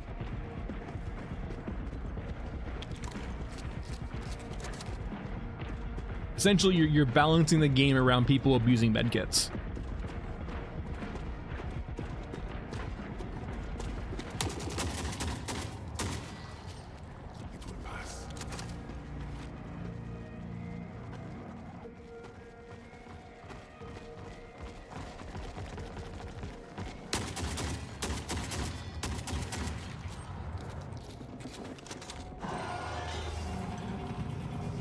Curse you.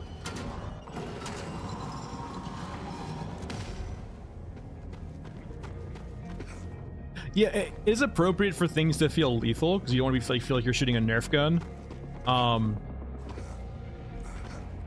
But there's definitely a fine balance to it, right? Where you want the TTK to feel definitely consequential. It feels really weird when you turn into a bullet sponge and you're not dying.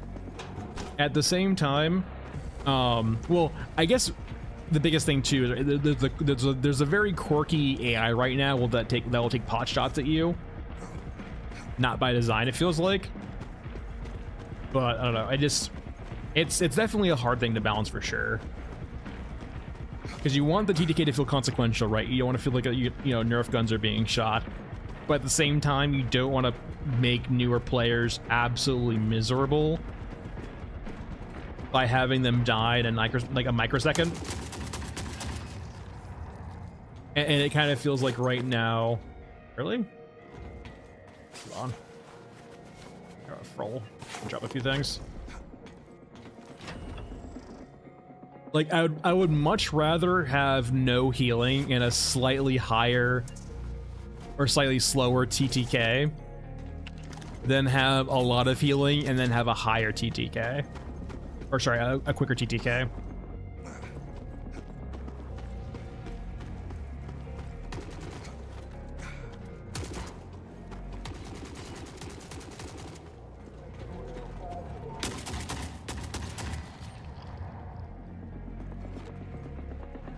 Come on, you. Come on. There.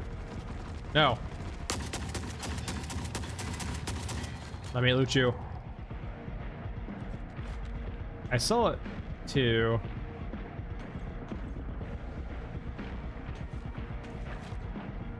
I don't want the MG34. I want the bag. Give me the bag. Let me actually drop you so I don't accidentally use you too. Oh, I see it. There we go. What? There we got it. We beat the puzzle. The drones, yeah, that's very true, Hangy. Also, you can occasionally get pot shot by like a mech, but it's very rare. Hey, Schizo. Schizo. How's it going? No, but yeah, drones are like the most lethal thing in the game currently, by far. Especially before the hotfix. Oh my god, the drones were crazy. And they still have this tendency to like shoot you from far away also. They still will do it occasionally.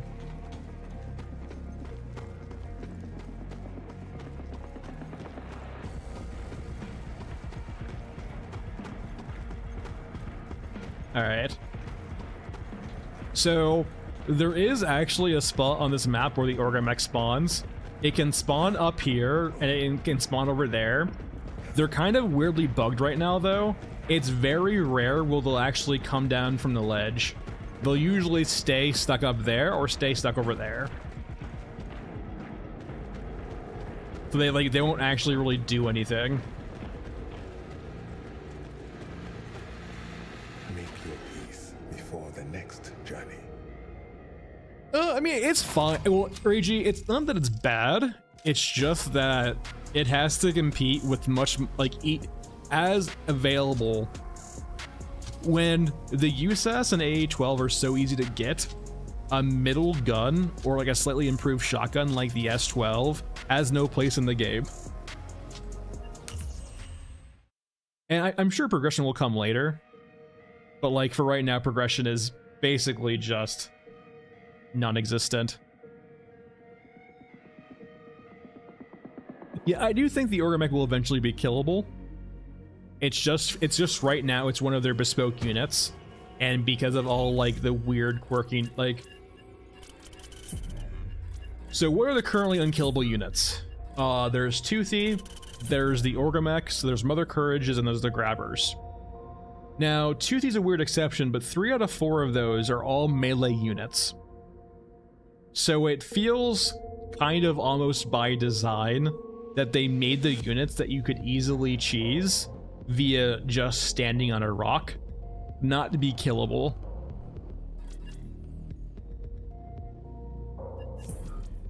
Toothy being the only exception, right?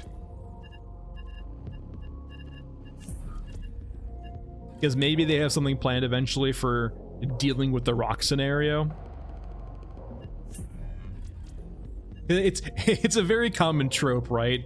Like, how do you beat melee units in games? You stand on something. Congratulations, you have beaten the melee unit. It's such a common trope too. It's so fucking funny because it like works against everything. You want to know what how I played Stalker 2 back before they nerfed them? When you had roaming packs of bloodsuckers that were overjuiced? Rocks. Standing on rocks. They could not figure out how to get on rock.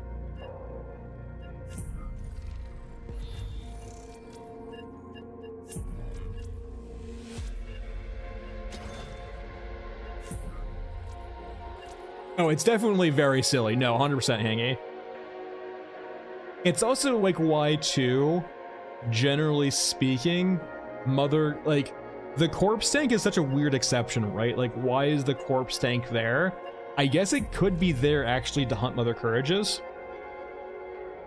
I liked Metro. I really liked the open world nature of Metro. I like the original Stalker and the Metro series. I enjoy a lot because they really do explore kind of the open worldy, the fake open world aspects of those genres, right? Personally, for me, I don't enjoy a true open world.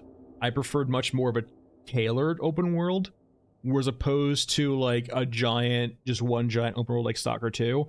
It's a bunch of interconnected small areas that give the illusion of scale. I don't want to feel like I'm walking through a dynamic loading screen like Stalker 2 does.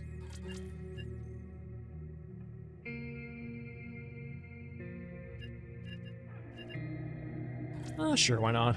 Just bring attack cam. That's probably fine too. So Masked Man. Actually, I don't have experience with you. I think it has to be you. I need a grenade launcher. Okay, so it's such a weird thing, right? Because I do agree with you, fast travel ruins the immersion, but you need to provide ways, like, Stalker 2 did it right, in the sense of there was no fast travel in Stalker, sorry, not Stalker 2, but Stalker 1, there was no fast travel, you would have to move around the world, but the areas weren't so, like, stupidly large, and you had those interconnecting, like, load zones, right, where you could, like, just load between different zones. Like, there was travel through it, right? Like, you had to move around, but at the same time, it didn't burden you with excessively large areas. like Stalker 2 does. But if you're gonna have like a giant open world area like that, I feel like you need ways of making traveling either quicker or more immersive. And Stalker 2 doesn't really do either of those. It provides you with quick travel if you really want to, but it doesn't give you a way of moving around the map any quicker. But it has all of the bloat that kind of feels like it requires it, though.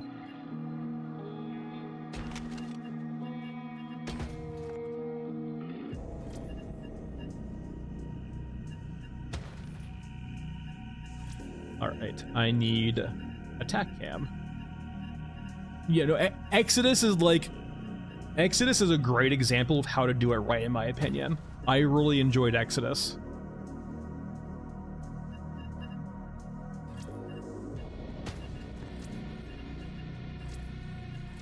Like, I wasn't the biggest fan of the story of Exodus. It was fine.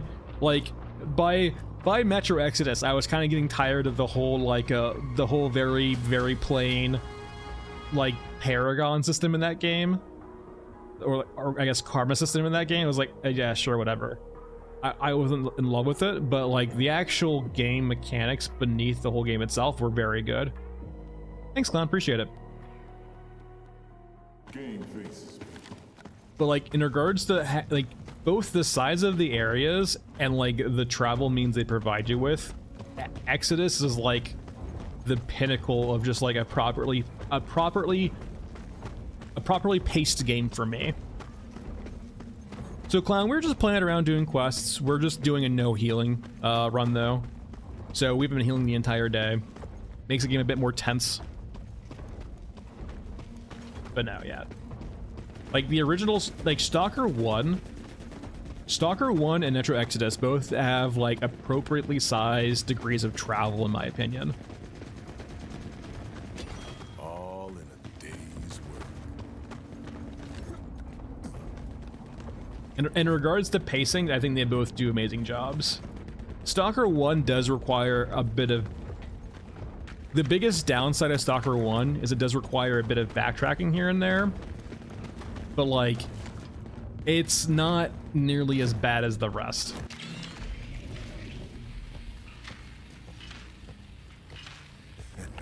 It's more in the sense of, Clown, you get, like, kind of used. It's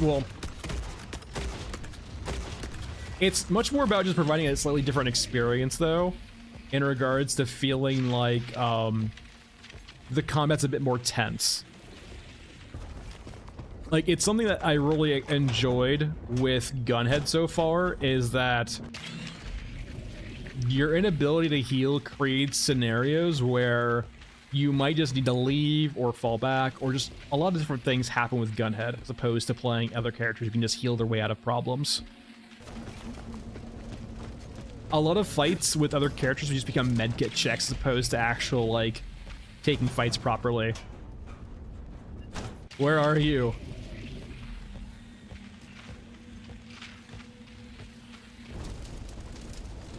Taking fire.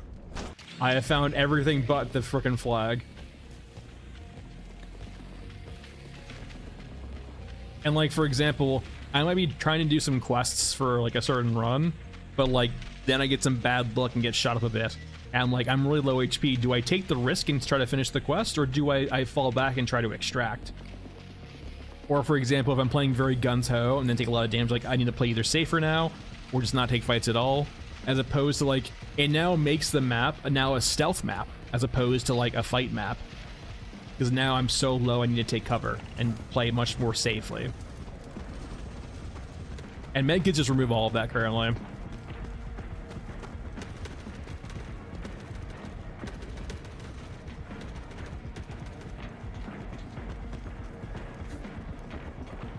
Yeah, I don't know where they're gonna end with that mechanic. It definitely feels like they've just... I don't know. It is, and I think too, like, we've had two, like, kind of, like, small piecemeal content updates so far. Who's a good boy? Not you. Not you. I'm curious to see this Q1 patch, because from what they alluded to in Q&As in Q4, it does seem like this will be the actual first major content patch. Not saying that the content patches before weren't appreciated or liked, because I did enjoy them, but it... No. No. No. No. But like, in the grand scheme of things, they weren't too heavy on content either. I don't get it. I love a new map. I love some fixes here and there and some changes here and there, but like, I am very kind of excited for new units and the new respawn mechanic hopefully coming in. And by respawn, I mean the NPCs respawning, coming dynamically to the maps.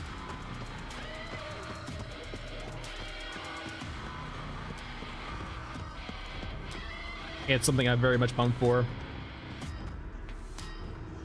Okay, I guess it was just... Go be free.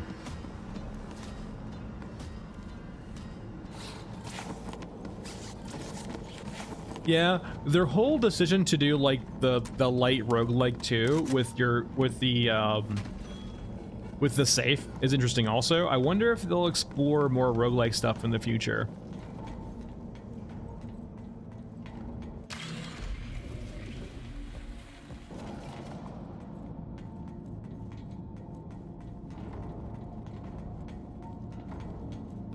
It kind of could be a way too, if they wanted to do roguelikes, where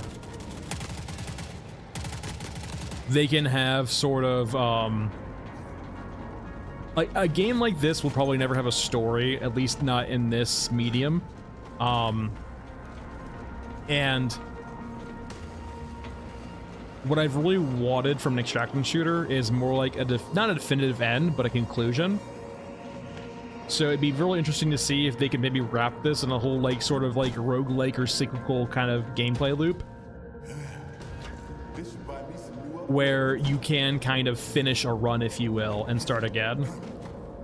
Enemy contact. Not sure where.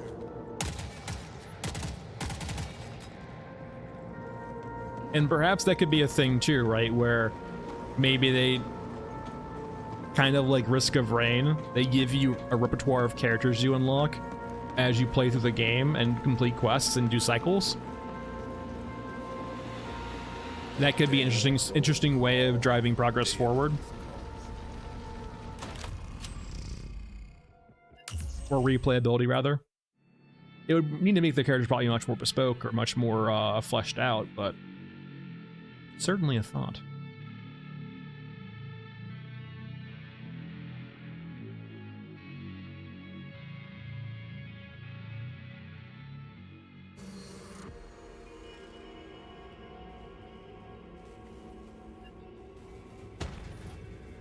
Yeah, I've always liked the roguelike genre. Like, one of my favorite games is probably FTL. I love FTL. I enjoyed Risk of Rain 2 for a while. I've tried to get back into Risk of Rain a few times now. I just can't seem to do it. But, like, I can get back... Like, I will easily get back into FTL if I ever want to. It's such a good game.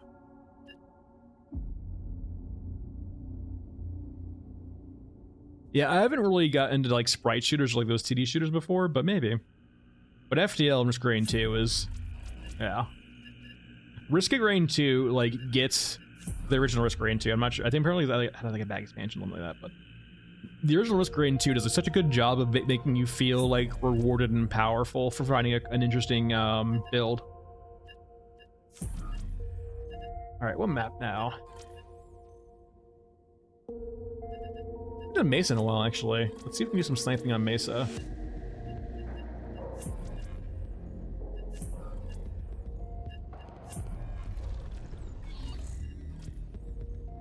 Oh, Clown for sure. Like, that's like the whole thing too, right? Is that like, the hope is because, so for the Q1 patch, what they've alluded to the Q1 patch being is right now, how respawns work, right? There's spawn areas and maps, there's despawn areas and maps, and things will pop in that they die.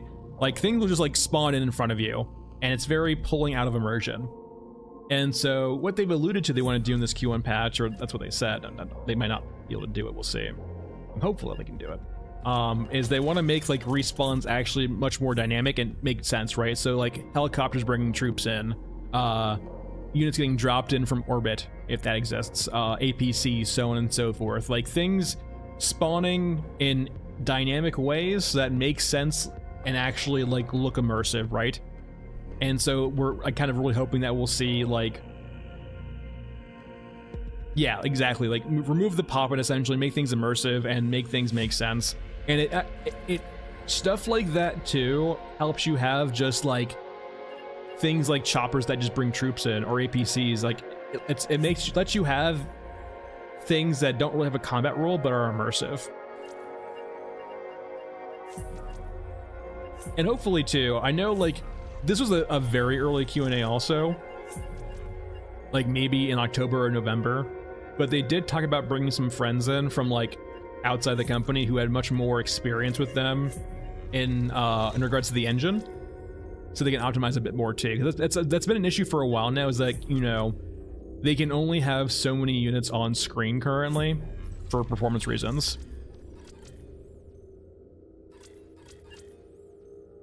Ross, hey, I will say, finding good writers is hard, especially when you want those, as we can see with, like, for example, Netflix.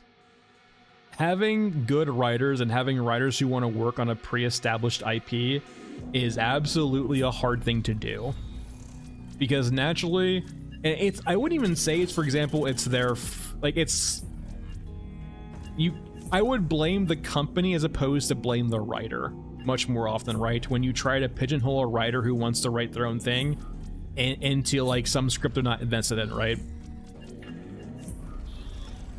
It's hard for a writer to feel motivated when it's not, I don't know, it's hard to, I am personally much more motivated to do things that like I come up with as opposed to things other people come up with, right? So finding a good writer who's willing to like work on your IP and keep accurate to that IP is probably very hard. All right, sniping time. Go back to, I guess, Bagman, actually.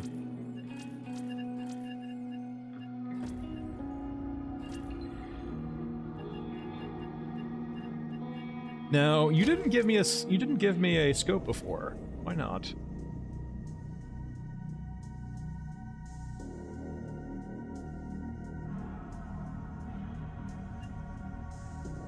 Let's try again. Actually, let's keep it big. Come here, you. We're Bagman. We don't need 50 cal here. We need 20 millimeter.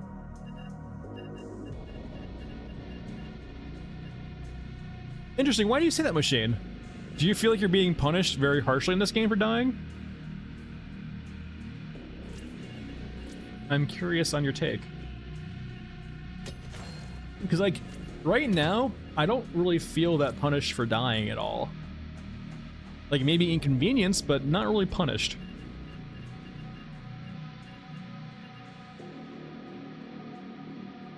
Oh, okay. It just feels bad. That's fair. Because in regards to like extraction shooters go, I do feel like this is a very forgiving, just because of how the economy is currently, with how death is.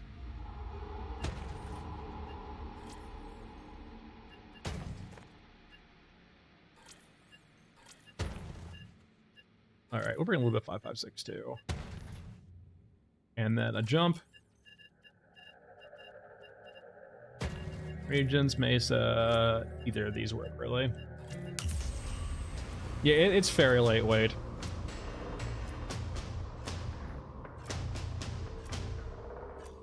And weirdly enough, too, like, well, you're not that guy, 100%. But, like, I weirdly... but I am, though. I would like to see... Like, that's a neat concept with me, I like about, like, making the passage of time about in-game as opposed to out-of-game. Because then you can have, like... It always looks the same. If, say, for example, like, a day and a night cycle of a day, like, a day raid and a night raid was a day in the game. Every day you consume water. If you die, the biggest punishment you get, like you lose your gear, but the actual punishment is that time passes. And so you lose that time slot, and that's a time slot you're not bringing any water back to your innards, right? And that feels like a pretty appropriate punishment because you can balance that with progression. Where dying early on, not a big deal. You know, you don't lose a lot of water per day when you have nothing. But later on, right, you're like, oh no, like if I lose a day's worth of, like, if I lose a time cycle this late in the game, it's not good.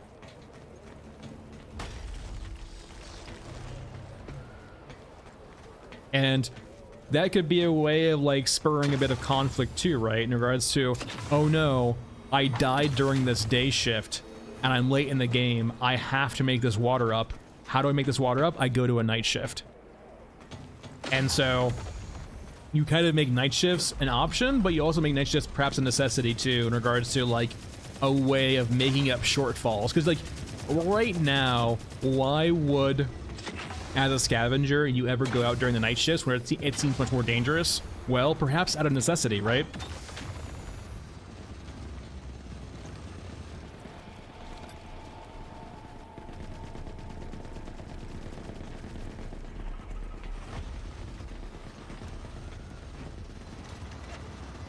Ooh.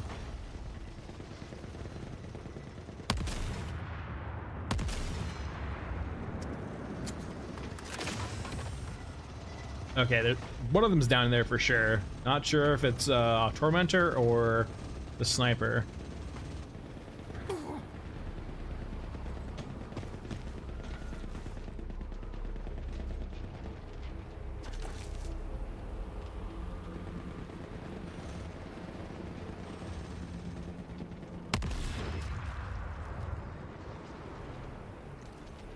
You know, I will say, this doesn't feel like a great vantage spot for a sniper, but, you know, who am I to judge?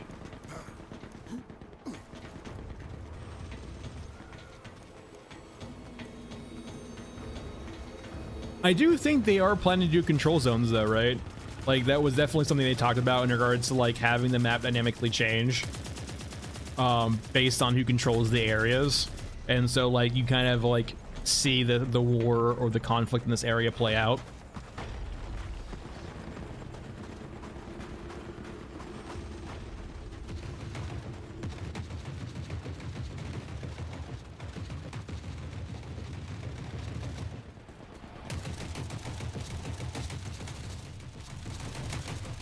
Go around.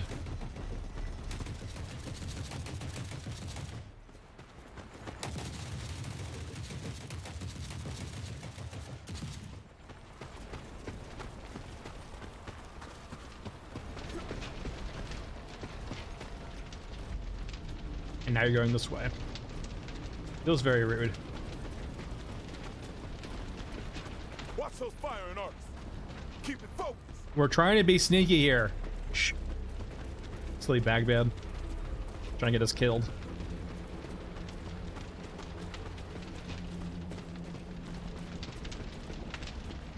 Don't turn around. No, keep going forward.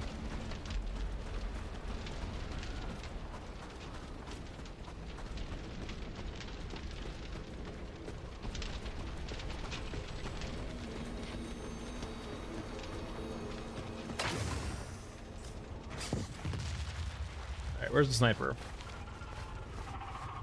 He didn't drop the sniper. I feel bad.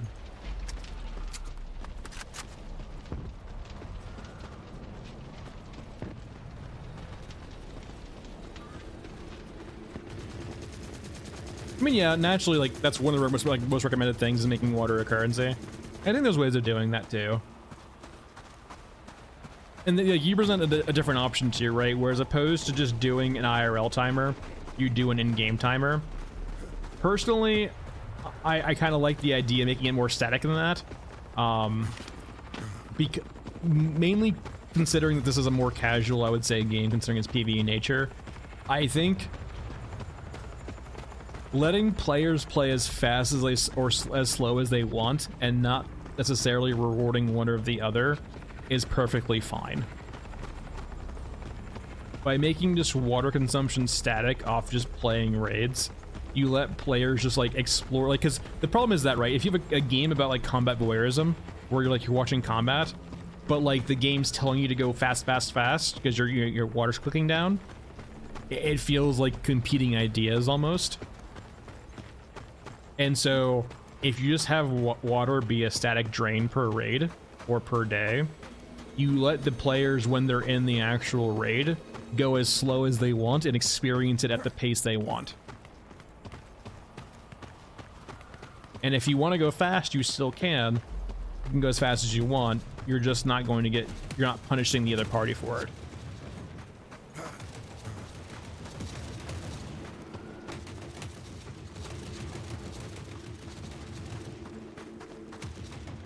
Alright, Tormentor, where are you at?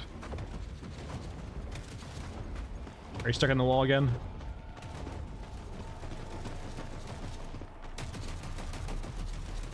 And naturally, you can use water as a currency too, right? Like, you can use water to buy things. Like, naturally, if they were to go like a city builder light route, they can have water be a means of currency or resource, like a resource you would actually spend to do things with,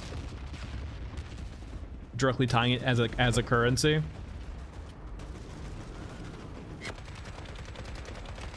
One thing I think would be interesting too, though, right, is that, like, as opposed to making it necessarily a direct currency, perhaps you make it a way of, like, facilitating resets. So, for example, right now, say, for example, we went over to a day and night cycle, where, like, one raid a day and then one raid at night, and that's a whole day cycle, and it then drains water from innards.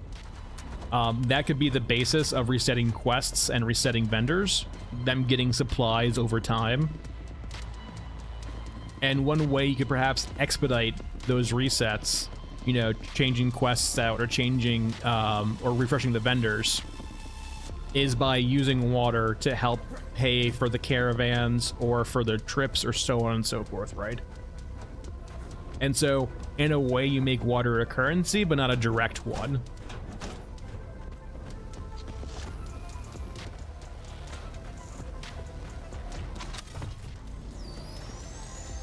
Yeah, I don't think we need that level of granularity in regards to water. Like, I definitely think we already have a lot of milsimi, like, try to be realistic extraction shooters.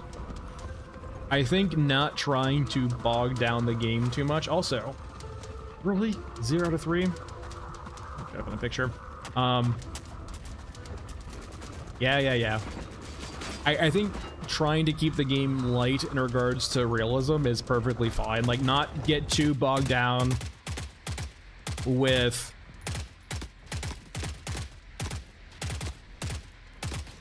I think it's fine for the game to be very gamified.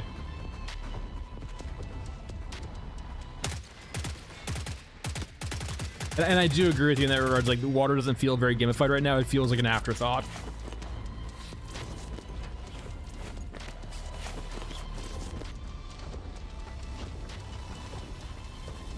Alright.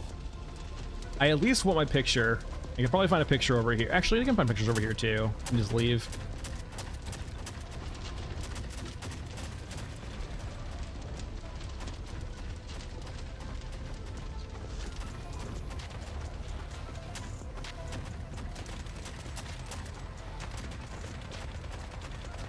And like, there on your point though too about like having water with you, I feel like that could be accommodated by things like travel costs for like,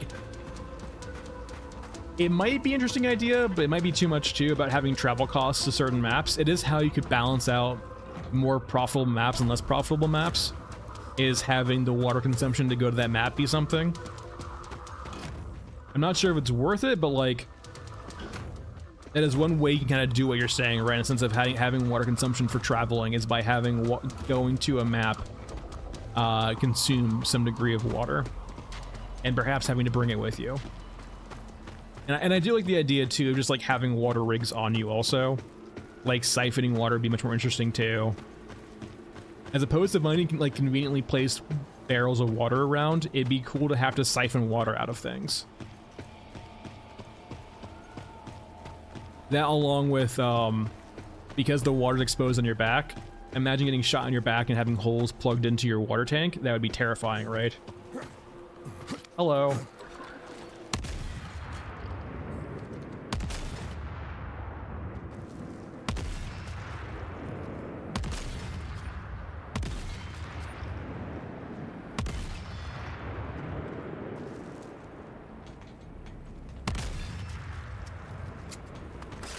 Alright. Let's find us a... It's such a weird look. I guess they land like that, right? From like a bomber. It's such a weird posture to land in. Paint me like one of your French girls.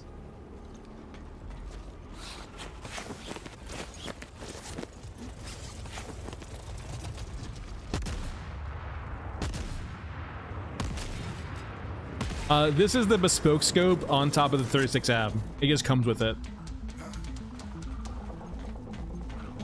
This is like their de facto scope for like every gun that has like a built-in scope.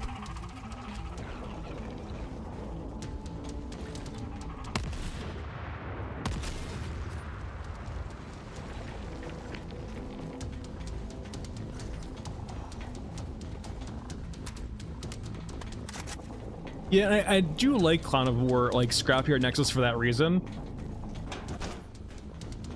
In the sense of, like, Scrapyard's a map where it feels like an actual raid. You go in, guns blazing, get what you need done, and get out. And it's short enough where that's all accomplishable. Really, no pictures? There we go, we got the picture, we're good. So yeah, I do like the maps that are like designed that way. And it kind of makes me feel too like each map has like kind of a different purpose built around it. Like Cemetery is like the horror stealth map. You have Nexus, which is like the classic raid, get in, get out kind of map. Then you have a map like this map, which is like kind of like the Combat Voyeurism map, where you like kind of just like watch the battlefield unfold. It's like kind of exploring subgenres in each map.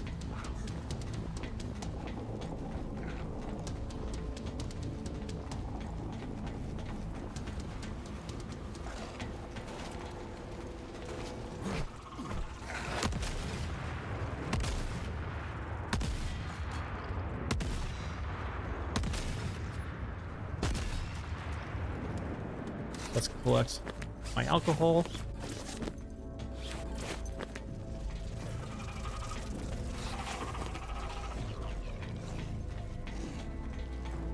Oh god. I would say, like, so if they wanted to have like an endgame, I would think it would be very fitting for the current lore that we know of like endgame procedurally generated dungeons.